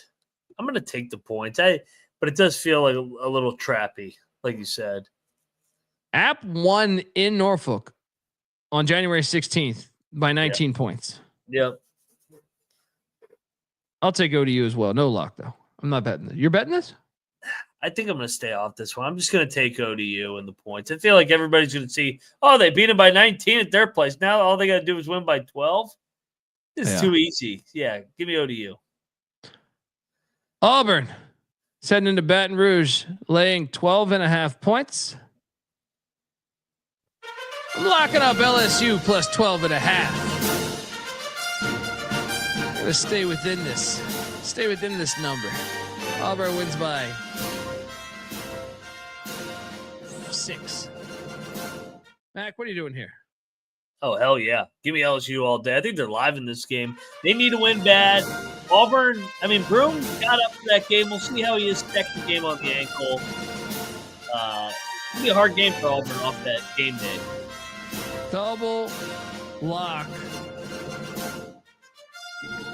I'm not betting this, but I think you guys are on the right side because you'll get some of those TMZ Tigers fans in Baton Rouge to come out. All those football fans, they'll show up for the number 1 team in the country or whatever they are in the polls. And LSU's 10-1 in Baton Rouge at the Pistol Pete Center. They don't call it Pistol Pete; they call it Pete Maravich. But they were in the game at Alabama the entire game on Saturday night. They're not that bad this year, man. They're not that bad this year. And they're desperate. 1-4, get number 1 coming here. number one may go down, and we might have a court storm here. Yeah, let's go. Navy is heading to Bethlehem, Pennsylvania. Take on these engineers, the Lehigh Engineers. What's this number? Lehigh is probably laying 1.5. We should bet. We should bet Lehigh. Yeah. Coming off the Army Navy win. Yeah. I mean, it makes sense. Let's do it. Let's go, Lehigh. Engineers -1.5 or 1, whatever the fuck you said. What'd you say it was? 1.5? Yes. Lehigh wins by 2. Next up, Missouri State's in Terre Haute, Indiana. Basement here. You'll shoot your eye out. I'm gonna lay it with Indiana State here. They look. I know Missouri State's lost 9 in a row. Indiana State's lost 6 in a row, but Indiana State's been a little bit better at home at the Holman Center. So I will lay it. No bet. Mac? I'm betting Missouri State. I think they're gonna pop up and win one of these games. They hung him and Drake the entire day on Saturday. How can you say that confidently? Look at their last 3 games. At Illinois State, they lost by 2 possessions. At Northern Iowa, that game got dressed up. They lost by 10. And then Drake, now they're getting Indiana State. Indiana State beat them in Springfield earlier by 3. Revenge. Missouri State money line. Moneyline Mac is locking up Missouri State. I'm not joining him. He's trying to peer pressure me. Hey kids, say no to peer pressure. Say no to peer pressure unless it's a shit ton of marijuana. All right.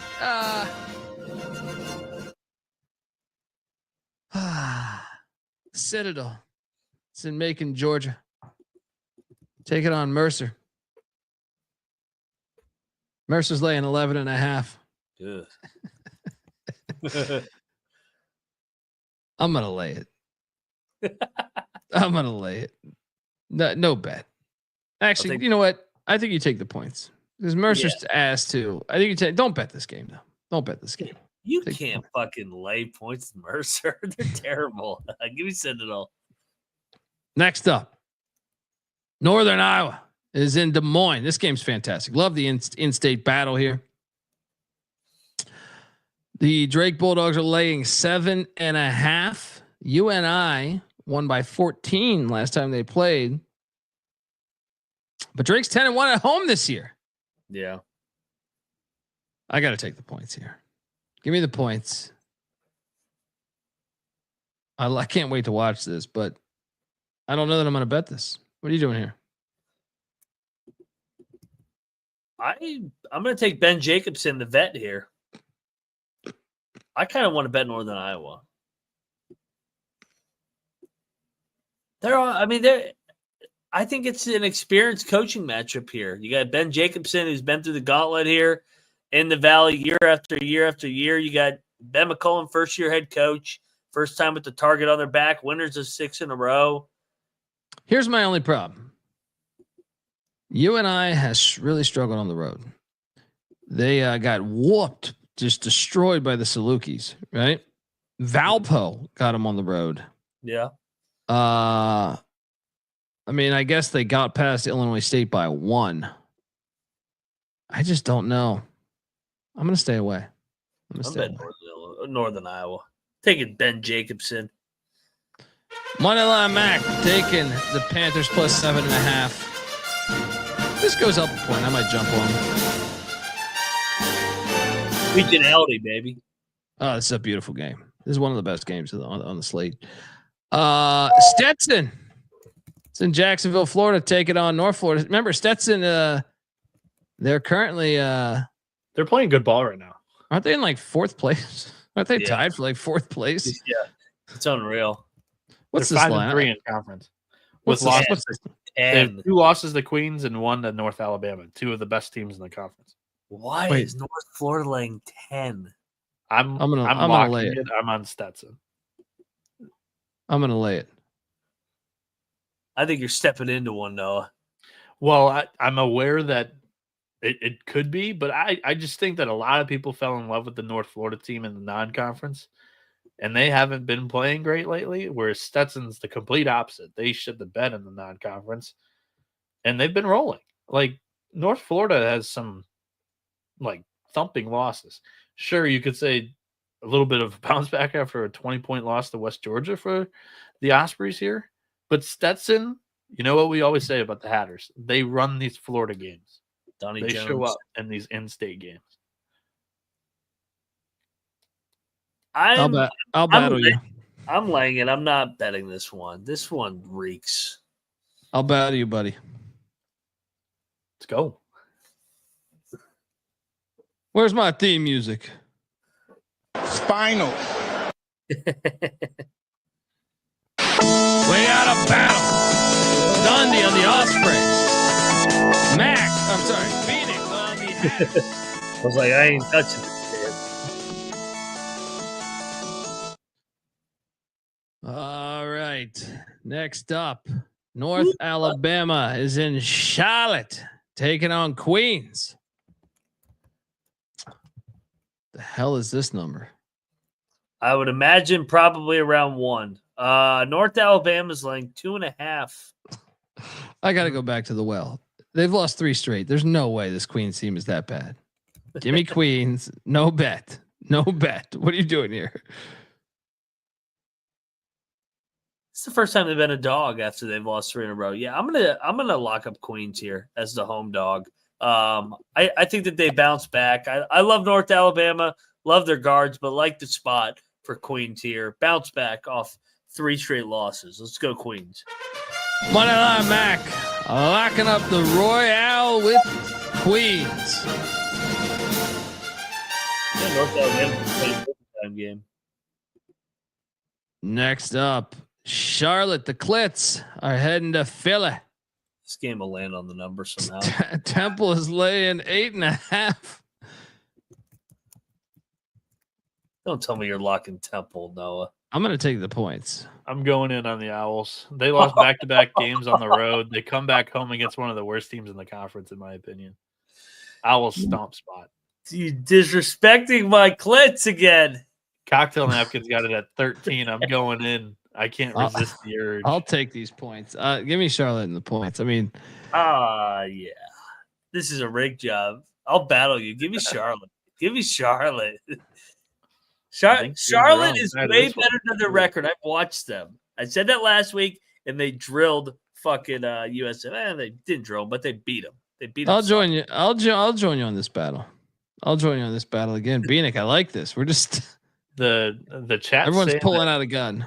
Chat saying that Mac has a clit here. Is that what he said? Yeah, I said my Clits. Plural. Meaning the Charlotte 49ers. Now we got a problem. Now we got a problem. Club lit. Dundee. Mac on the Clit. Bieniek on the Owl.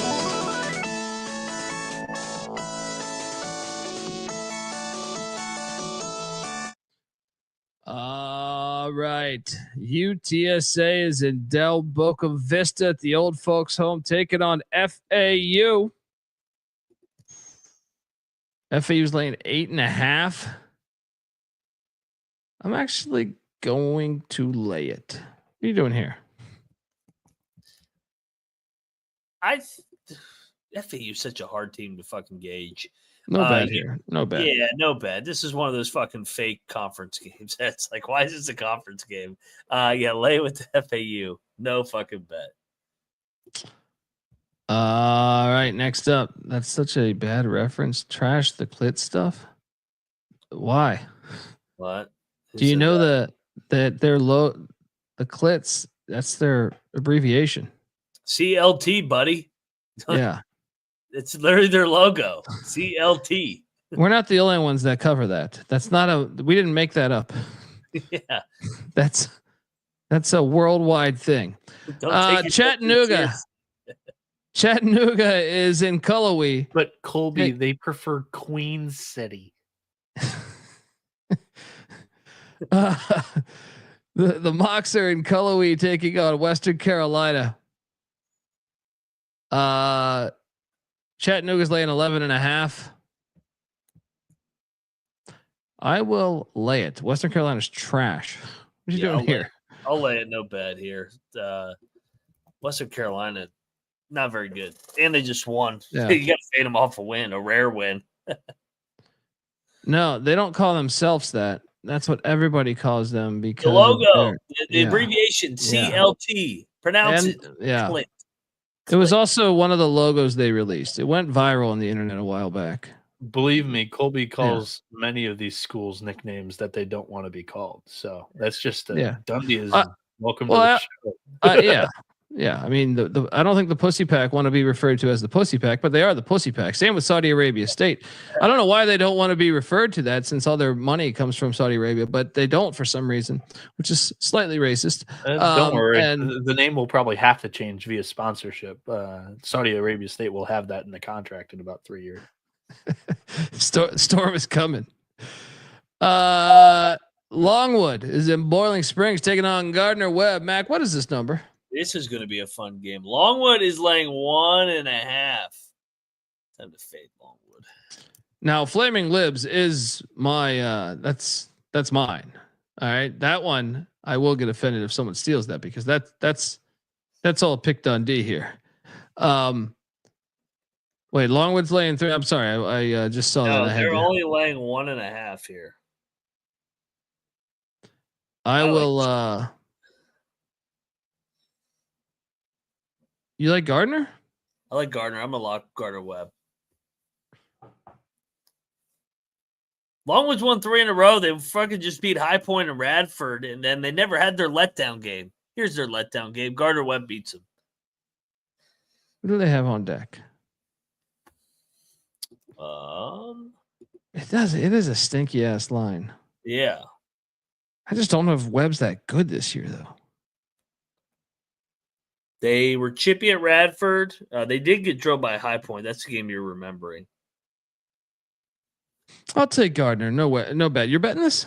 Yeah, I'm betting G-Web. I think they're going to pick them off here. I think we get some upsets in the Big South tomorrow night. Moneyline Mac, lock it up. Gardner Webb. Yeah. Fucking Holy Cross. That is a Dundee original. Most of these, I mean, the Nazis is a TCE original. Yeah, I mean, I guess there's a few that the Clits though. I think that's worldwide. I think you mentioned that. Yeah, everybody says that. Yeah, that thing went viral. But most of the good ones are by us. You're welcome. Just remember that the 6 o'clock show is completely different than the midnight show. Loyola, Maryland, the Greyhounds are heading to Lewisburg, Pennsylvania to take on Bucknell. What's this number? Bieniek, you're here for this one? Bucknell, this number's not high enough. What'd you say it was, Mac? Bucknell's saying 4.5. What do you think it should be, Bieniek? 7? The cocktail napkins got it at 8.5. That might be a little high. I don't know if I would play it to that much, but I think it's a great spot for Bucknell. They just lost 2 in a row on the road. They're coming back home here. And Loyola lost 2 in a row at home. Now they hit the road. And those 2 were 2 of the worst teams in the Patriot this season. I think Bucknell's roster is much better than Loyola here. And I think it's a good spot. So.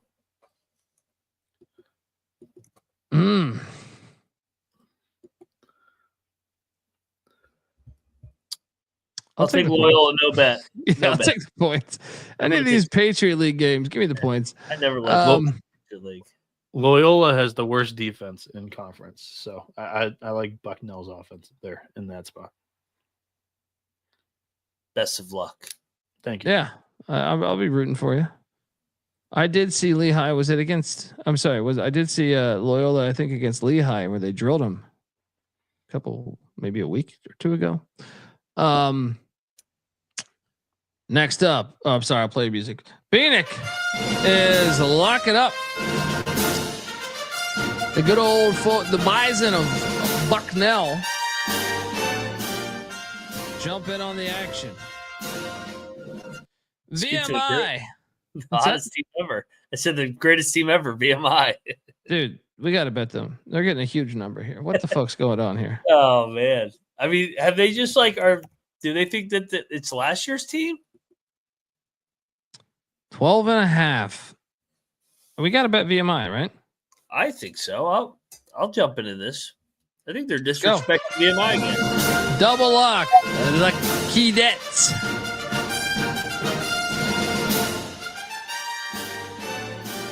Watford's so up and down too.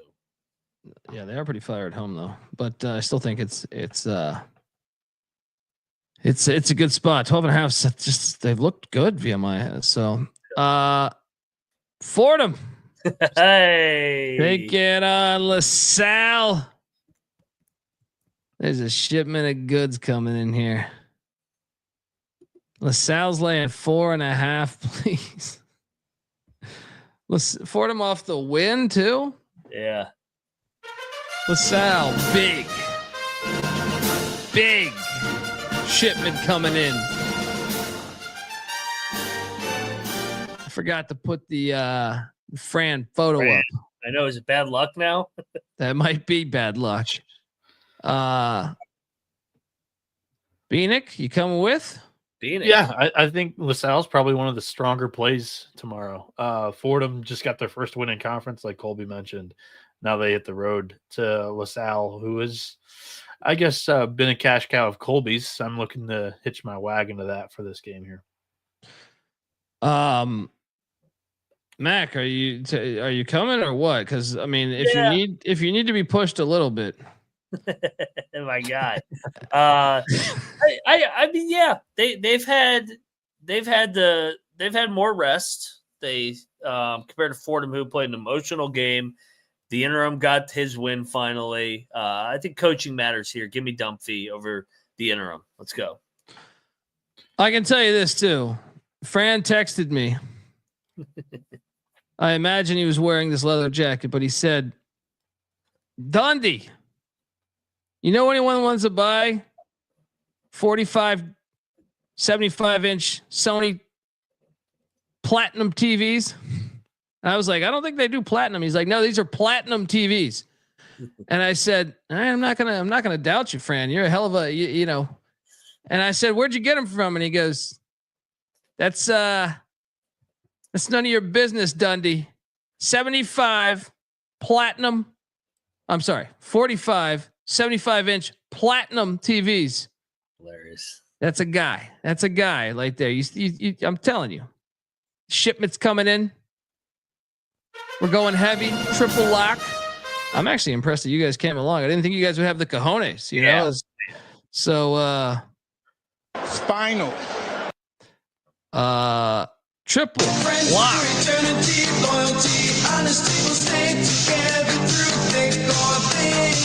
He's a guy that knows how to get things done. Right, Monty? Let me ask you something. What do you think? This photo was clearly taken at a bar. I guarantee. Well, I want to ask, what do you think he's drinking? Because I have a pretty fucking good guess. Definitely a whiskey. I think. Now, granted, I was a bartender for a long time, but if I know something about this thing, this planet of ours, he's the type of guy that would come in and let me see if I can do this. He would order.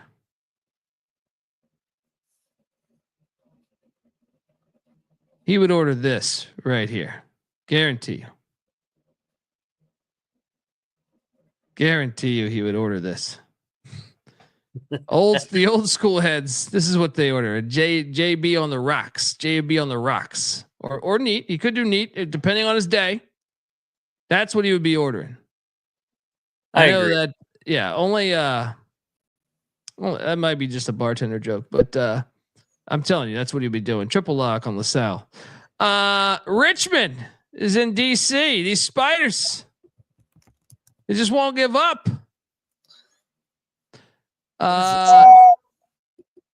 The Colonials are laying 8.5 points, which I just find ridiculous. We got to bet Richmond, buddy. Yeah. Richmond. Let's go. Covered on Saturday. That was a ridiculous non-cover. And Richmond beat them the first time. Could be another close game. Yeah. Richmond plus 8.5 against the George Washington Colonials. Triple lock.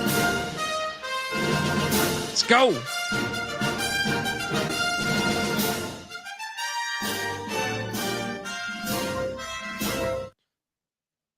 Next up, TCU is heading into Lubbock, Texas. Take on these Red Raiders. Red Raiders laying 14.5. Did I see Darian Williams is out this game? Did I see that the other day? He's always in and out of the damn lineup. Didn't they say he's not? Did they say he's doubtful? I thought I saw. I think you're right, Colby. Yeah, I saw this too. Give me TCU. We should bet TCU. Yeah, I mean this traditionally is a close game. They love Tech. The analytics love Tech, and no, TCU keeps it close against all the Texas schools. They get up for Tech. They get up for Baylor. Yeah, let's go. TCU lock. Double lock. TCU plus 14. Let's go. All right, now we go to another lock. Oh, shit. Oh, yeah. Kelvin Sampson. It's a fucking lock. Heading into Morgantown off the craziest game ever, and they're laying, I see 8. I see 7.5. I think if you're real swift, you can get an 8.5 out there. Guys, this is like the best spot, maybe of the season. Lock, Dub V. Morgantown, you'll always be home sweet home to me. Good old Morgantown, WV. Morgantown, WV. Pittsburgh Panthers, a bunch of wimps. They ain't got no guts. Oh, did I add that in there? I'm yeah, sorry. That's a good fucking song, baby. The part about Penn State's really good too. About being a bunch of queers, that's a good line. Yeah, I had to. I had that one didn't make the soundboard. I was that of my day. Do you remember when Iowa State beat Kansas and they came to fucking Old Coliseum? Fucking Houston's getting their ass stormed on that court tomorrow. Phoniest win of the year. Mountaineers outright. Keep those 8. I don't need those 8. Money line. Let's go, Mountaineers. Cheers, baby. Let's go. Woo! Plus 280. Beanick, are you with us? Yeah, I'm with you, and I'm doing some digging. Play the damn triple lock music, and I'll give you this. All right. Welcome to the party, pal. Triple lock on these Mountaineers.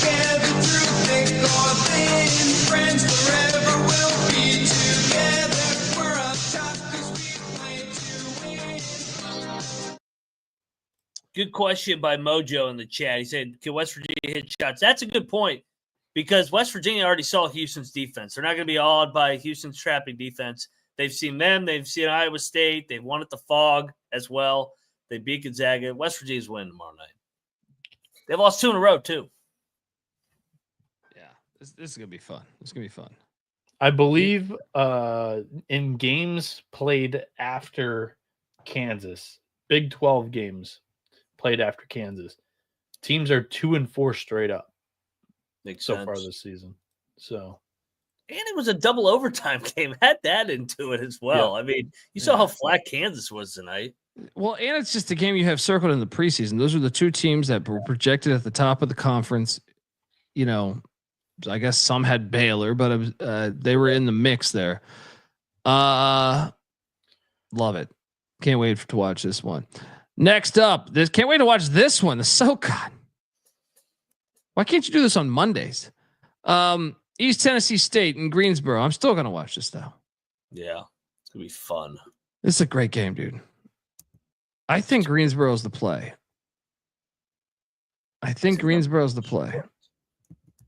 ETSU struggled on the road. Greensboro's been pretty damn good at home. I know, ETSU's coming off the loss, but I'm not going to bet this though. I just want to watch this. What are you doing here? I think you're right on Greensboro being the play. I'm going to lock up Greensboro. I like him at home here. And like you said, ETSU has struggled away from home. I think home court actually does matter in this game.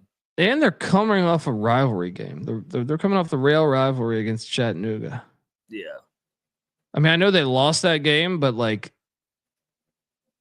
that's a big game. Yeah, that's a big game. I think I'll join you now. I think I'll join you. Let's go. I like Greensboro. Spartans -1.5.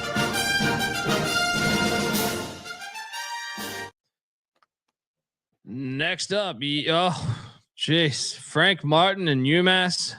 Don't disrespect me with this. Just coming into Kingston, Rhode Island, to the Thomas Ryan Center, where they won last season by 2.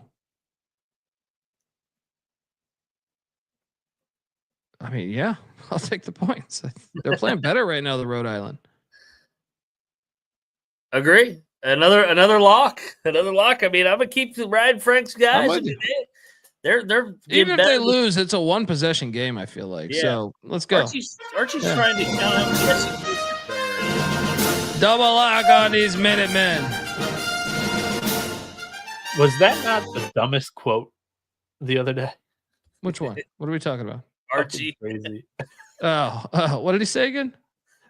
He said, I don't know. I've seen something online of the SEC's 54-54 in their last how many games, and they're playing conference games. Archie, yeah, of course they're going to be 500. It was bizarre. It was bad. One team wins, one team's got to lose. I missed this, but I tweeted it from the TCE account. That was bad. I was like, "What the fuck?" It was very bad. I think it was last night. He said that. Who's advising him? It was hilarious. I'm like, how did you even? Is he gonna get fired? No, they're having a good year. They're 14. Yeah, he was going to be hot seat until this year. I mean, yeah.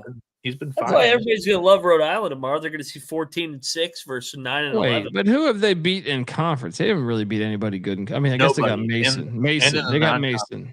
They got Mason. The schedule was soft too. They're going to end up, dude. They're going to win 20 games. I don't know about that, buddy. I look at the remaining schedule, especially if they lose this. This is a pivotal game for them. Yeah. Because I mean, to me, like they still got Mason, Bond, a rematch in Fairfax against Mason, the Bonnies, Fran Duffy at St. Louis, home to Dayton, at UMass, at St. Joe's. I don't think so. I think they're going to win like 17 games, 18 games. The projection I see is 19-11. If they could get they'll have to get one. This is a huge one right here. Yeah. They need this game really bad. Yeah, they're going down. Yeah, let's go. Let's go. Virginia Tech is heading into Saudi Arabia. Take on Saudi Arabia State. It's in Tallahassee, Florida, but they're going into Saudi Arabia. You know what I mean? Don't bet this game. Saudi Arabia State's laying 10.5. I will take Virginia Tech. Take those 10.5. I mean, I kind of feel like we should bet Virginia Tech. I just said I'm not betting this game. I just can't get behind Virginia Tech, but I do think they're the right side. Yeah. I mean, Florida State's coming off the fucking Cali trip. I might talk myself into it. They're coming off the Cali trip. Yeah. Let's bet these Hokies. Yeah. All right. I'm in. Fuck it. God damn it. I fucking hate backing Virginia. I think tide turning, as I remember, I was raised in the desert, but tides kind of turn. It's easy to see a tide turn. Did I say those words?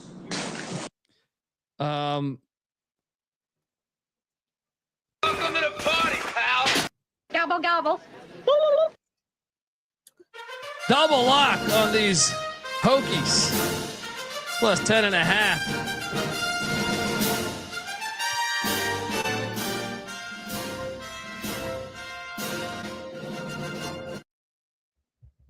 All right.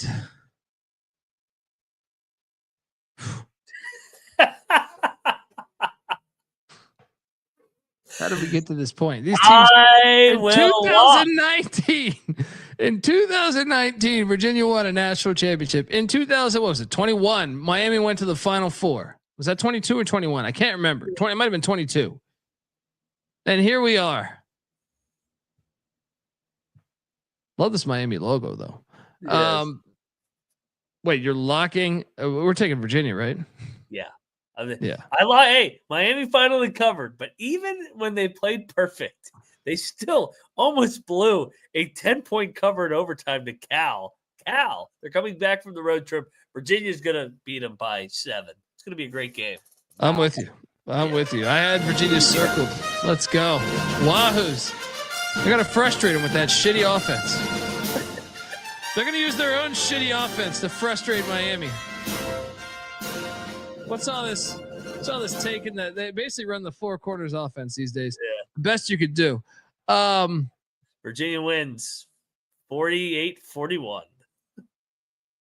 What is this line? And I see it at 9.5 right now. Duquesne is in Philly taking on St. Joe's. St. Joe's lay at 9.5. My first reaction was like, we got to smash Duquesne. But then I'm like, am I falling for the trap? Yeah, it's 9. I see 9.5 right now. Is Duquesne finally coming back down to earth? But St. Joe's isn't good, dude. They looked good at Dayton the other night. In the second half, that is. I'm going to take the points. No bet, but it stinks to me too much. Yeah. Another thing is it's Pittsburgh against Philly. Like that means something. I'll take the points.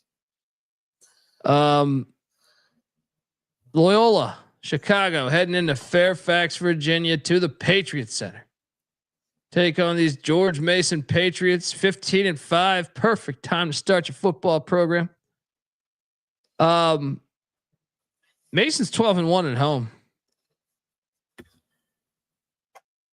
But what if I told you Loyola won by 21 the last time they played? Yeah. I'm still taking Mason. What are you doing here? I'm locking up Loyola Chicago. I think the record's a little fraudulent for Mason. Hey, it's been a great story, but I think Loyola Chicago, they're live to win this game. And I think we're going to have a hell of a 8-10 race. I think potentially Mason drops her second game tomorrow night. Moneyline Mag locking up these Ramblers.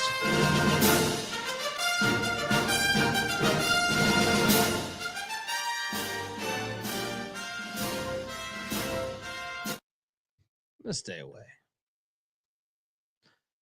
Wisconsin is in College Park, Maryland, taking on the Terps. Maryland's going to fuck them up, aren't they? Well, judging how Wisconsin won by 31 the last time they played. What was that? March 14th. That was in the Big Ten tournament. Yeah, I'll take Maryland. They're 12-1 at home. I'm kind of buying into this Maryland team too. Let's bet this.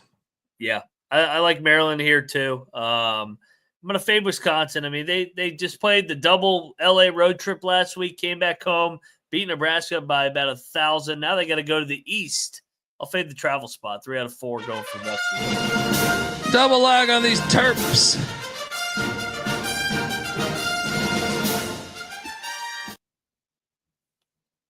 A lot of the chat likes these Badgers. This game's going to be a good one.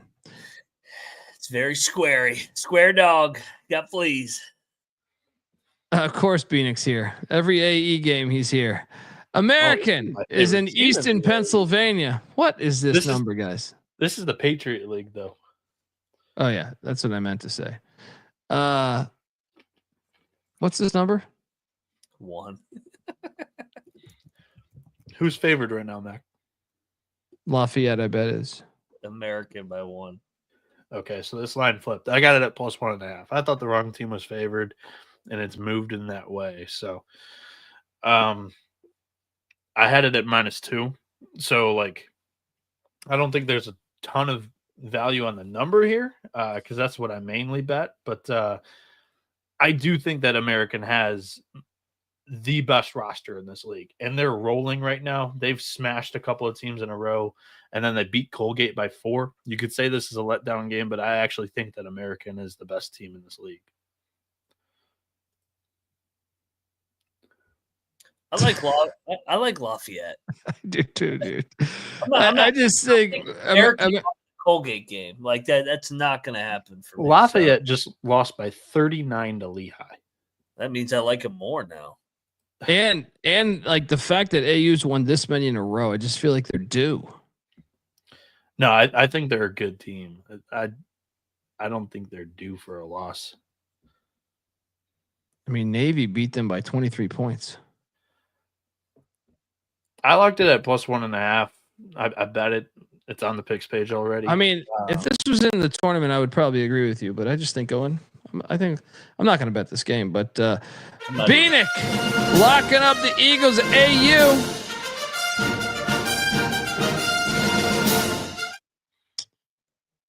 AU. Next up, this game's fantastic. What is this number? Jacksonville, I believe, is laying 2. So they played in the tournament last year at the. Yeah. Where was their tournament? Was that on campus? Yes. Yeah. All the games in the tournament are on campus. It's fucking the best. Gulf Coast won by 2. What did you say the line was again? Jacksonville is laying 2. I'm going to lay it with Jacksonville. Oh, really? Wait, what are you going to say? They're off? I mean, they're off the big Queens road win coming back home. I just think the fact that Gulf Coast ruined their season last year means this is for first place. Jacksonville sitting at 7-1, Gulf Coast 6-2.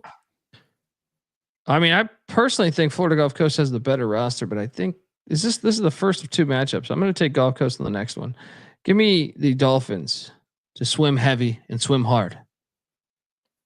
What are you doing here? I'm locking up Gulf Coast. I think they're going to win. I think we're going to get a tie here in the A-Sun. This league is going to be fun coming down the stretch. Yeah. Let's do a goddamn battle. Let's go Gulf Coast. All right. Boom. Donnie on the Dolphins. Mac on the Eagles.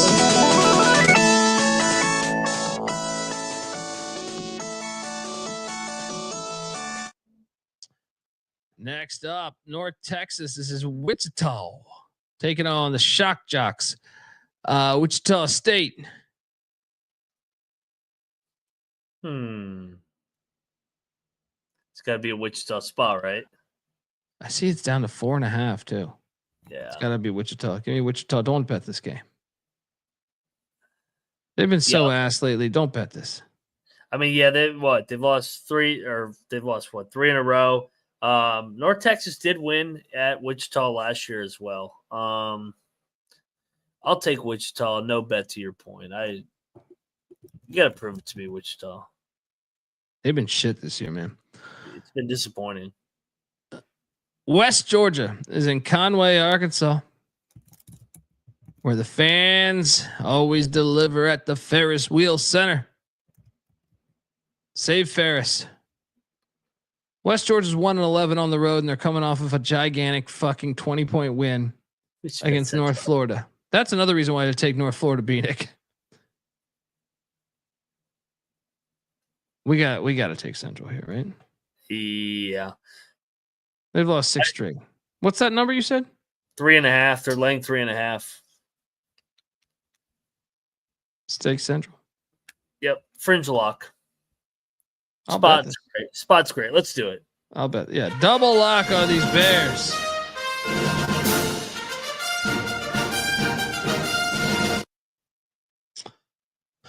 Can't wait to watch this next one because the Flames of UIC are in Peoria taking on Bradley.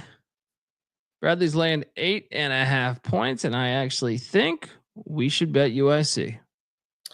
I think so too. They're off of the really disappointing home loss, where they kind of got their streak snapped. Bradley, I mean, they really haven't been blown out teams as much here. I think we get a tight 1-possession game, and remember, USC should have beat him the first time. Duke Dean, and remember, Duke Dean game winner. will happen again. Yeah. Duke Dean game winner again. Give me a UIC in the Flames. Let's go. Double lock. Had this one circled.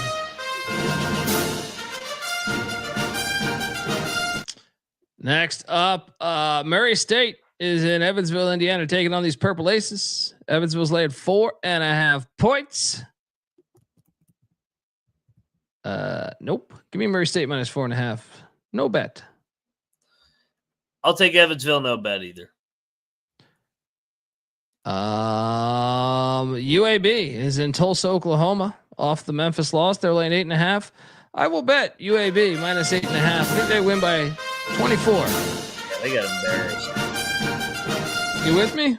Yeah, and we're getting Tulsa off the win. UAB. Yeah. Might be one of the top plays of the day here. Speaking of games I want to bet, Oral Roberts is getting 14.5 at the Tommies. Good Lord. I kind of think we should bet the Tommies. Laying 14.5?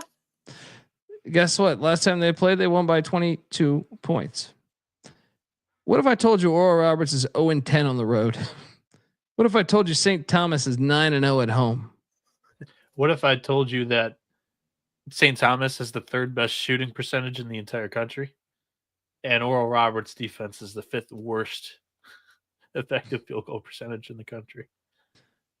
I think we lay it. Good luck, guys. I'll take Bob Roberts on bet. Max one angle could be that North Dakota State's next. It's a big game in the Summit League for the Tommies.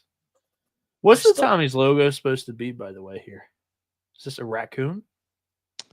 No. I think that's a some type of hybrid of a tiger cat. What the hell is a Tommy? I don't look. This is why I get mad at the world. They just phone it in with, oh, let's make it a Wildcat, something like that. Bieniek, I think we should. Yeah, let's go. Double lock. Lay it with the Tommies.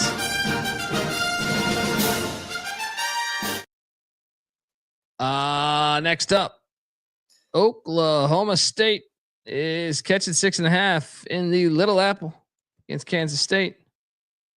I will take the points. No bet as of now, Mac. What are you doing here? Revenge. Oklahoma State got him in Stillwater a couple weeks ago. I think K-State's starting to actually play some better basketball. The losses at Kansas and Baylor, then killing West Virginia. I think they roll again here. I'll lock up K-State. Woo! One in line, Mac. Locking up K-State. I'm not going to touch this then. DePaul. It's getting 14.5 at UConn. This is the one UConn just fucking drills them, right? Do they with Marquette on deck? Next. I mean, you can talk me into taking the points. I don't know that I'm going to bet. You have to be good to drill somebody. Is UConn good? Well, I mean, do I need to remind you that DePaul got drilled by Thadmon and Butler by 20 points the other night? I love it. I'll tell you, you convinced me to take the points, but I'm not betting this fucking game. I'm locking DePaul. I'm gonna just keep going at UConn. They are counterfeit this year. They can just keep getting numbers like they got fucking all these pros still on their team. One in line, Mac, locking the RuPaul Blue Balls plus 14.5. Hey, they already did play this year, and it was a 13-point game. I mean, DePaul hung in that fucking game.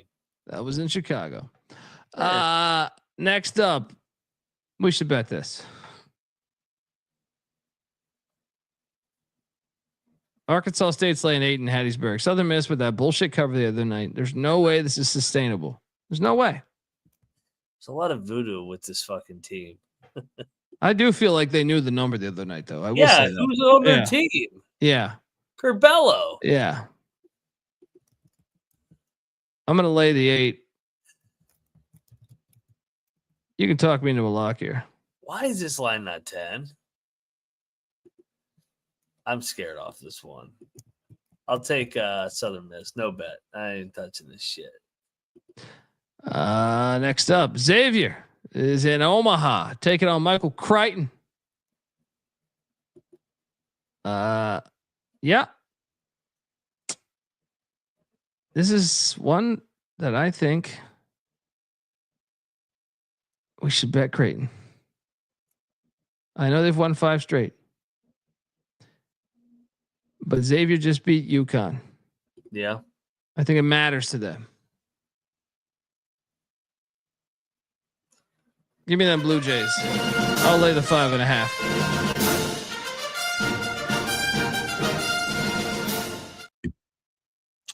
Let's do battle. Give me the X-Men here. I think they're still in the bubble. They need some games. And Creighton, I think they've been rolling. I think a little bit of a tough spot here. And they win by 1 possession. I think we get a tight one here. Ride the X-Men momentum. Bieniek. Who are you going with? I know you're not locking this. I took Blue Jays here. We got a battle. Dundee on Creighton. Mac on Xavier. The mascot of University of St. Thomas in Minnesota, youtube.com/the college experience, represents the school spirit and community. That's Tommy is a gray and black striped feline. Okay. The name changed from Tommy to Tommy to be more inclusive when women were accepted as full-time students. Do they know that? Yeah. I mean,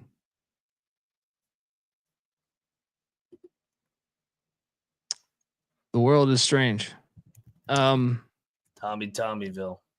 I mean, I would love to be in St. Paul, Minnesota, and go up to some of their students and say, "Do you know why it's TOMMIE?" Ask the women this. Do they know this? You think? I would love to know. I would love to know if this is like, do they promote that? Brocco one giving us $5. How about them Panthers, Mac? Woo! Yeah, phony win. Woo! Brocco one coming for you. Appreciate the donation. He says you talk a lot of smack for a team that lost to Pitt by 24. How many wins you got over WU in the last 15 years? Why'd you move the goalpost? Why not this year? We've been tapping their ass for a while. We gave them 2 back. We had to make it a rivalry again. We're big brother. Next up, the Red Hot. Is this the best game of the night? Coyotes, man. Let's go. Come on. They're good at home. Be the one. Yes. This has got to be the one. So Omaha's lay at 1.5. They're telling you we're doing this. We're doing this. Let's go. We're doing Upset this. City. This I thought I was already in the stream, but Colby, what's up? I know you don't follow them. I don't follow them either, but I know they probably don't pop up on your Twitter at all. Yes. But I don't know if you've seen this, but they are really parading around this promo that they have this Saturday. Bring your own can to their arena, right? So you bring your own can and you can get $5 to fill up the entire can of popcorn. So they're really pushing this promo hard. They got a bunch of people to do this. And the game Saturday is against Denver. You should be able to fill up the beer, though. Fill up the beer, popcorn. I know it's a rival of theirs, and it's a huge hockey game, but you chose that promo for Denver. And at least do beer. People don't want to be sober watching Denver play basketball. So I just think everybody of Omaha is really looking ahead to that rivalry game. I think South Dakota catches them. They're better at home than they are on the road. That's for sure. Yeah, I'm with you. Coyotes, put the kibosh on this trash can. Triple lock. Let's go. Coyotes. They got to lose 1, right? Welcome to the party, pal. Whoa. Triple lock on these Coyotes. Honesty will stay together through thick or thin. Friends forever will be together. We're up top 'cause we play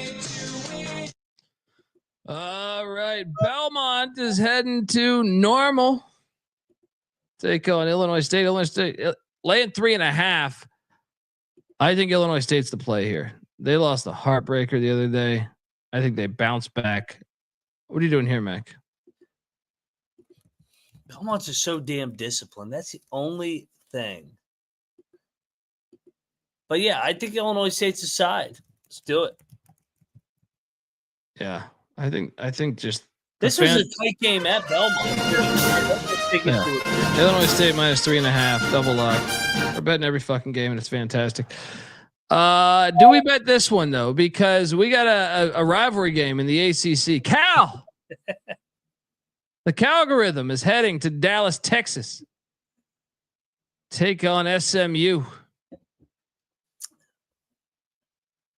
SMU's laying 11.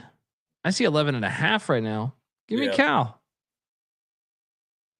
I'll take. God, that's a lot of points. I'll lay with the SMU. They like. Is this not a front runner SMU spot? I mean, I got no idea. Have they ever played before? I feel like Cal is like a decent enough team to stay. Like, who the fuck is SMU to be laying 11.5 against any Power 5? Yeah. Don't bet this game. I'm very excited to see this next game, even though I'm not going to bet it. But St. Mary's is in Santa Clara, and I'm seeing St. Mary's laying 4.5 right now. This game's awesome. Santa Clara's a lock. I was on their side. St. Mary's. But why the lock? Well, they just fell to Oregon State in a look ahead. Gonzaga's next for St. Mary's. And Santa Clara is a very they have a variance of outcomes. And if you get one of their good games, I said in the preseason that I thought this team was good enough to beat St. Mary's. And I'm going to stick to it. And I think it's a perfect spot. Well, the only problem is I think it's bold to lock this one up, considering that it's been a long time since they beat them. I can see Colby's computer screen scrolling here. Well, I knew that there was a crazy stat. It's just six in a row. That I think this is a really, really good Santa Clara team. They struggle with consistency, but in a perfect spot. You're off a loss. You're against one of the big time opponents in your conference, and that opponent has Gonzaga next. Their big circle it game. I think Santa Clara wins this game. Santa Clara has only won this 3 times in 20 years. How many of those teams did they actually have an NBA pro on it? Fair. Look, I'm taking Santa Clara. I'm just not locking it. You guys can fly solo here. Double lock on Santa Clara. St. Mary should have lost on Saturday too. They should have. Wazoo had them. I agree. This is a rivalry game. The distance is not that far in this one. Texas. This is a lock. Yes. Ole Miss -6. All fucking day. Double lock. Return to the scene of the crime. Well, sort of. That was in Austin, but Beard was at Texas for a little bit. You're with me, right? Fuck yeah. I mean, Rodney Terry coming in hot. Like, and they asked him, they were like, you won with Beard's players, and he made it sound like, we had to keep that thing intact. He kind of took a shot at Beard in the interview I saw. So I think Beard and company put it on him here. Double-digit win, Ole Miss Rebels. Let's go.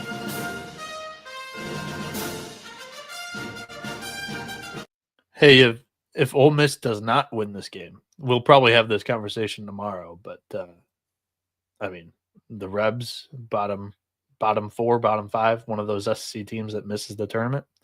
I mean, this is the get up of all get ups for Beard and Co. No, they're ranked. You can be ranked in the SEC and still like be bottom half in this conference and bubble team to make the NCAA tournament. I wouldn't say bottom 4. I mean, I think they're going to drill them, but like if they lose it, they're 4-4 in league play. They won at Alabama.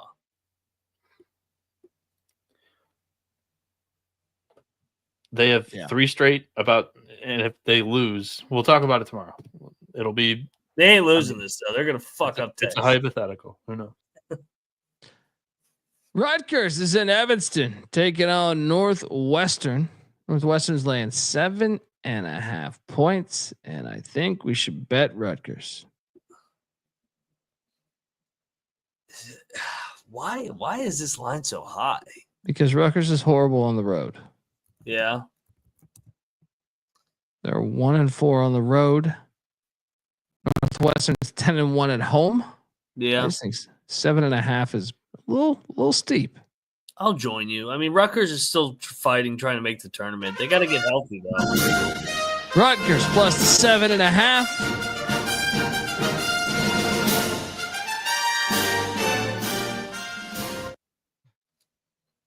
All right, Alabama is heading into Starkville. Let's keep the locks going because I got Hail State taking down Alabama tomorrow. I'm laying the 1. They play a similar game to Ole Miss. I think it's a tough matchup for Bama, and this place will be lit tomorrow. Mac, what are you doing here? Yeah, I love Hail State here. I think like you said, desperate spot. They haven't played well in a couple games now. Got the point guard matchup here. Alabama not the same team away from Tuscaloosa. Bieniek, are you with us? Yeah, this is a triple lock. I think that what Alabama wants to do is they want to shoot threes. They haven't really been very efficient this year. They haven't really kept a sturdy lineup together because they've struggled with injuries themselves this entire season so far. I don't think they're fully healthy for this one either. And Mississippi State's going to be very stingy. Not many of them are going to come free. So I like the dogs at the hump. Triple lock. Hail State.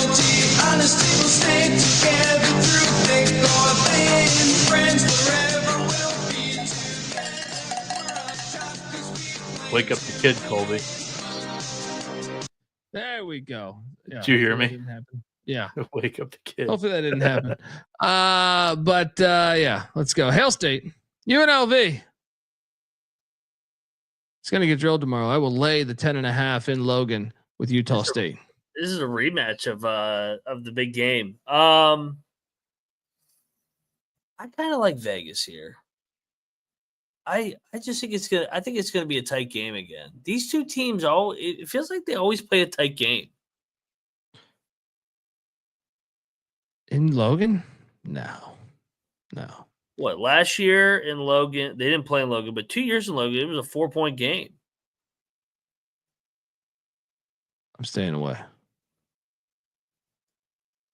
Take UNLV. Nevada. Steve Alford. We're heading into Boise, Idaho. Boise State laying 6.5. Fucking lay it. Yeah. I think we just gotta at this point. He's done. At this point, no more peyote. Sobered up. No more goddamn moon rocks. All right, just Boise's fucking hungry here too, man. We've had a week off back to back. They're gonna kill them. Yeah, let's bet Boise. Sorry, Alfred. Bieniek, you with us? Yeah, triple lock. I mean, you look at Nevada's last 2 games. They lost by 21 to Utah State and 19 to San Diego State. And yeah, Mac already mentioned the Boise State side of things. So I just think that this is another game where the Wolfpack just roll over. Triple lock. Boise State.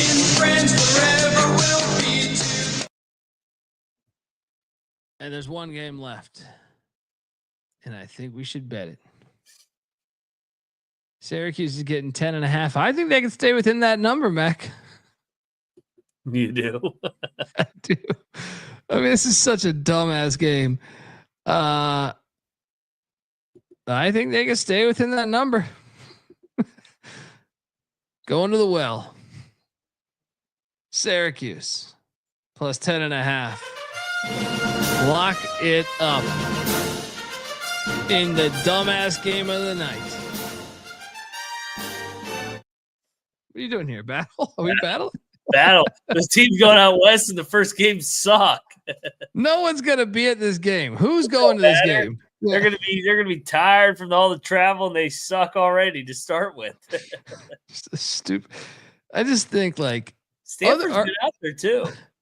Our old generation, like every other generation that built this sport, football, basketball, that turned it into the money machine that it is. The reason why we love it. Can you imagine if they were alive, if they woke up today and you told them Syracuse at Stanford is a fucking conference game? Hilarious. They would take a blowtorch to us. Like they would just be like, you fucking losers. How did you fucking do this? We had this beautiful model of playing everybody within your area. And now we have this. Absolutely ridiculous. We got a battle. Mac on the Tree Huggers. Dundee on the Orange Men, who are also Tree Huggers. This is the Granola Bowl. Patty C. This is the hemp granola bowl, where because you got the hippies of upstate New York against the hippies of Southern of the Bay Area. Although I feel like Berkeley's a little more hippie than Palo Alto. You kind of got the alpha nerd hippie. What a stupid game, and yet here we are going to be betting on it. Lock battling on it. Yeah. Top plays of the night. Bieniek, you seem like you're prepared. You're ready to go. What are you doing here? Yeah, I'll start it off, I guess. I'll go to you. I'll take you to TCE totals that are 9-3 on the season, under 150.5, and one of the best games of the day, Samford and Furman. I think that lands more around like 147 is where the cocktail napkin has it. Furman likes to play a little bit slower, and I think they'll dictate the tempo here at home. Number 2, I like Santa Clara. I love Santa Clara. I think they vary in different kind of performances they'll put on throughout the season and have. And 4.5, I think, is perfect because they don't have to win the game, but they can threaten to win it. This is a perfect spot. They're off the Oregon State loss, same areas as Gonzaga next. And number 3, I like West Virginia at plus 8.5. Houston off a double overtime game at the Fog. Teams in Big 12 play the game after they play Houston, or the game after they play Kansas, 2-4 straight up. And West Virginia's already shown the potential without Tucker DeVries to jump up in competition and bite off a really good team in the Big 12 at home and on the road in Kansas. So I like the Mountaineers plus 8.5. Mac, fire. Mountaineers storm the court tomorrow night. Let's go, baby. Let's beat Iowa State, beat Kansas. Now we're going to beat Houston.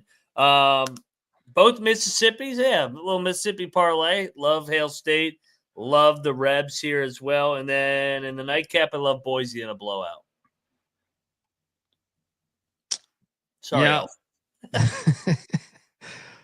I will take you to the land down under where we go with our top 3. You guys are doing 3, right? I wasn't paying attention on how many. We did 4. You guys do 4? Okay. I didn't do 4, but my 4th would be Boise State.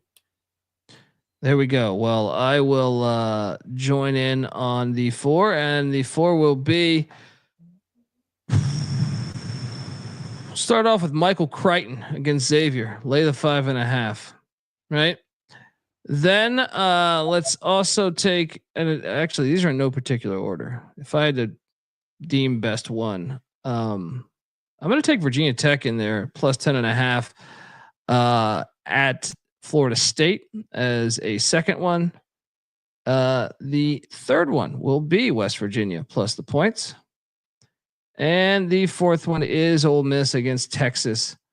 I had a couple others circled there, but if I had to rank I think I feel best about Ole Miss, to tell you the truth. The way Texas just played Texas A&M and won by came back from 24 points to win with the final. Like, this is just a bad spot. I think Ole Miss is the best play. My second best play would be, I actually think it's Dub V. Third best would be the Hokies against Saudi Arabia State. And and the fourth is the fourth. So may the fourth be with you. Bieniek is on Twitter at NoahB77_. Max on Twitter at Moneyline_Mac. I'm on Twitter at the Colby D. Check out the college baseball experience. ACC and SEC previews are already up. The season is 15 days away. What the hell? It's right around the corner. Tomorrow night. There we go. Ooh. We got to talk in a second. Check out the Big 12 preview tomorrow night. And also, check out the college football experience. Just dropping episodes. Talked about the defensive coordinator shift. Jim Knowles leaving Ohio State to Penn State. Check that one out. And yeah, check out everything else. Sports Gambling Podcast. Till next time, folks. This is the college basketball experience. You better start thinking about yours. And we are out of here.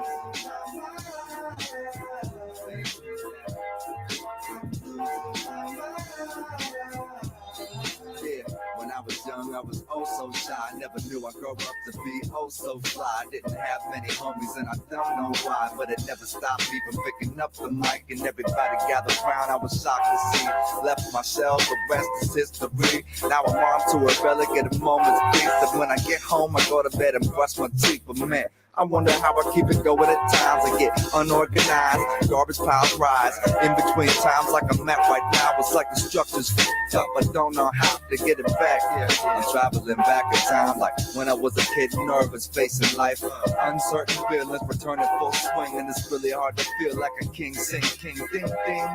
I'm losing my mind. I'm losing my mind. I'm losing my mind.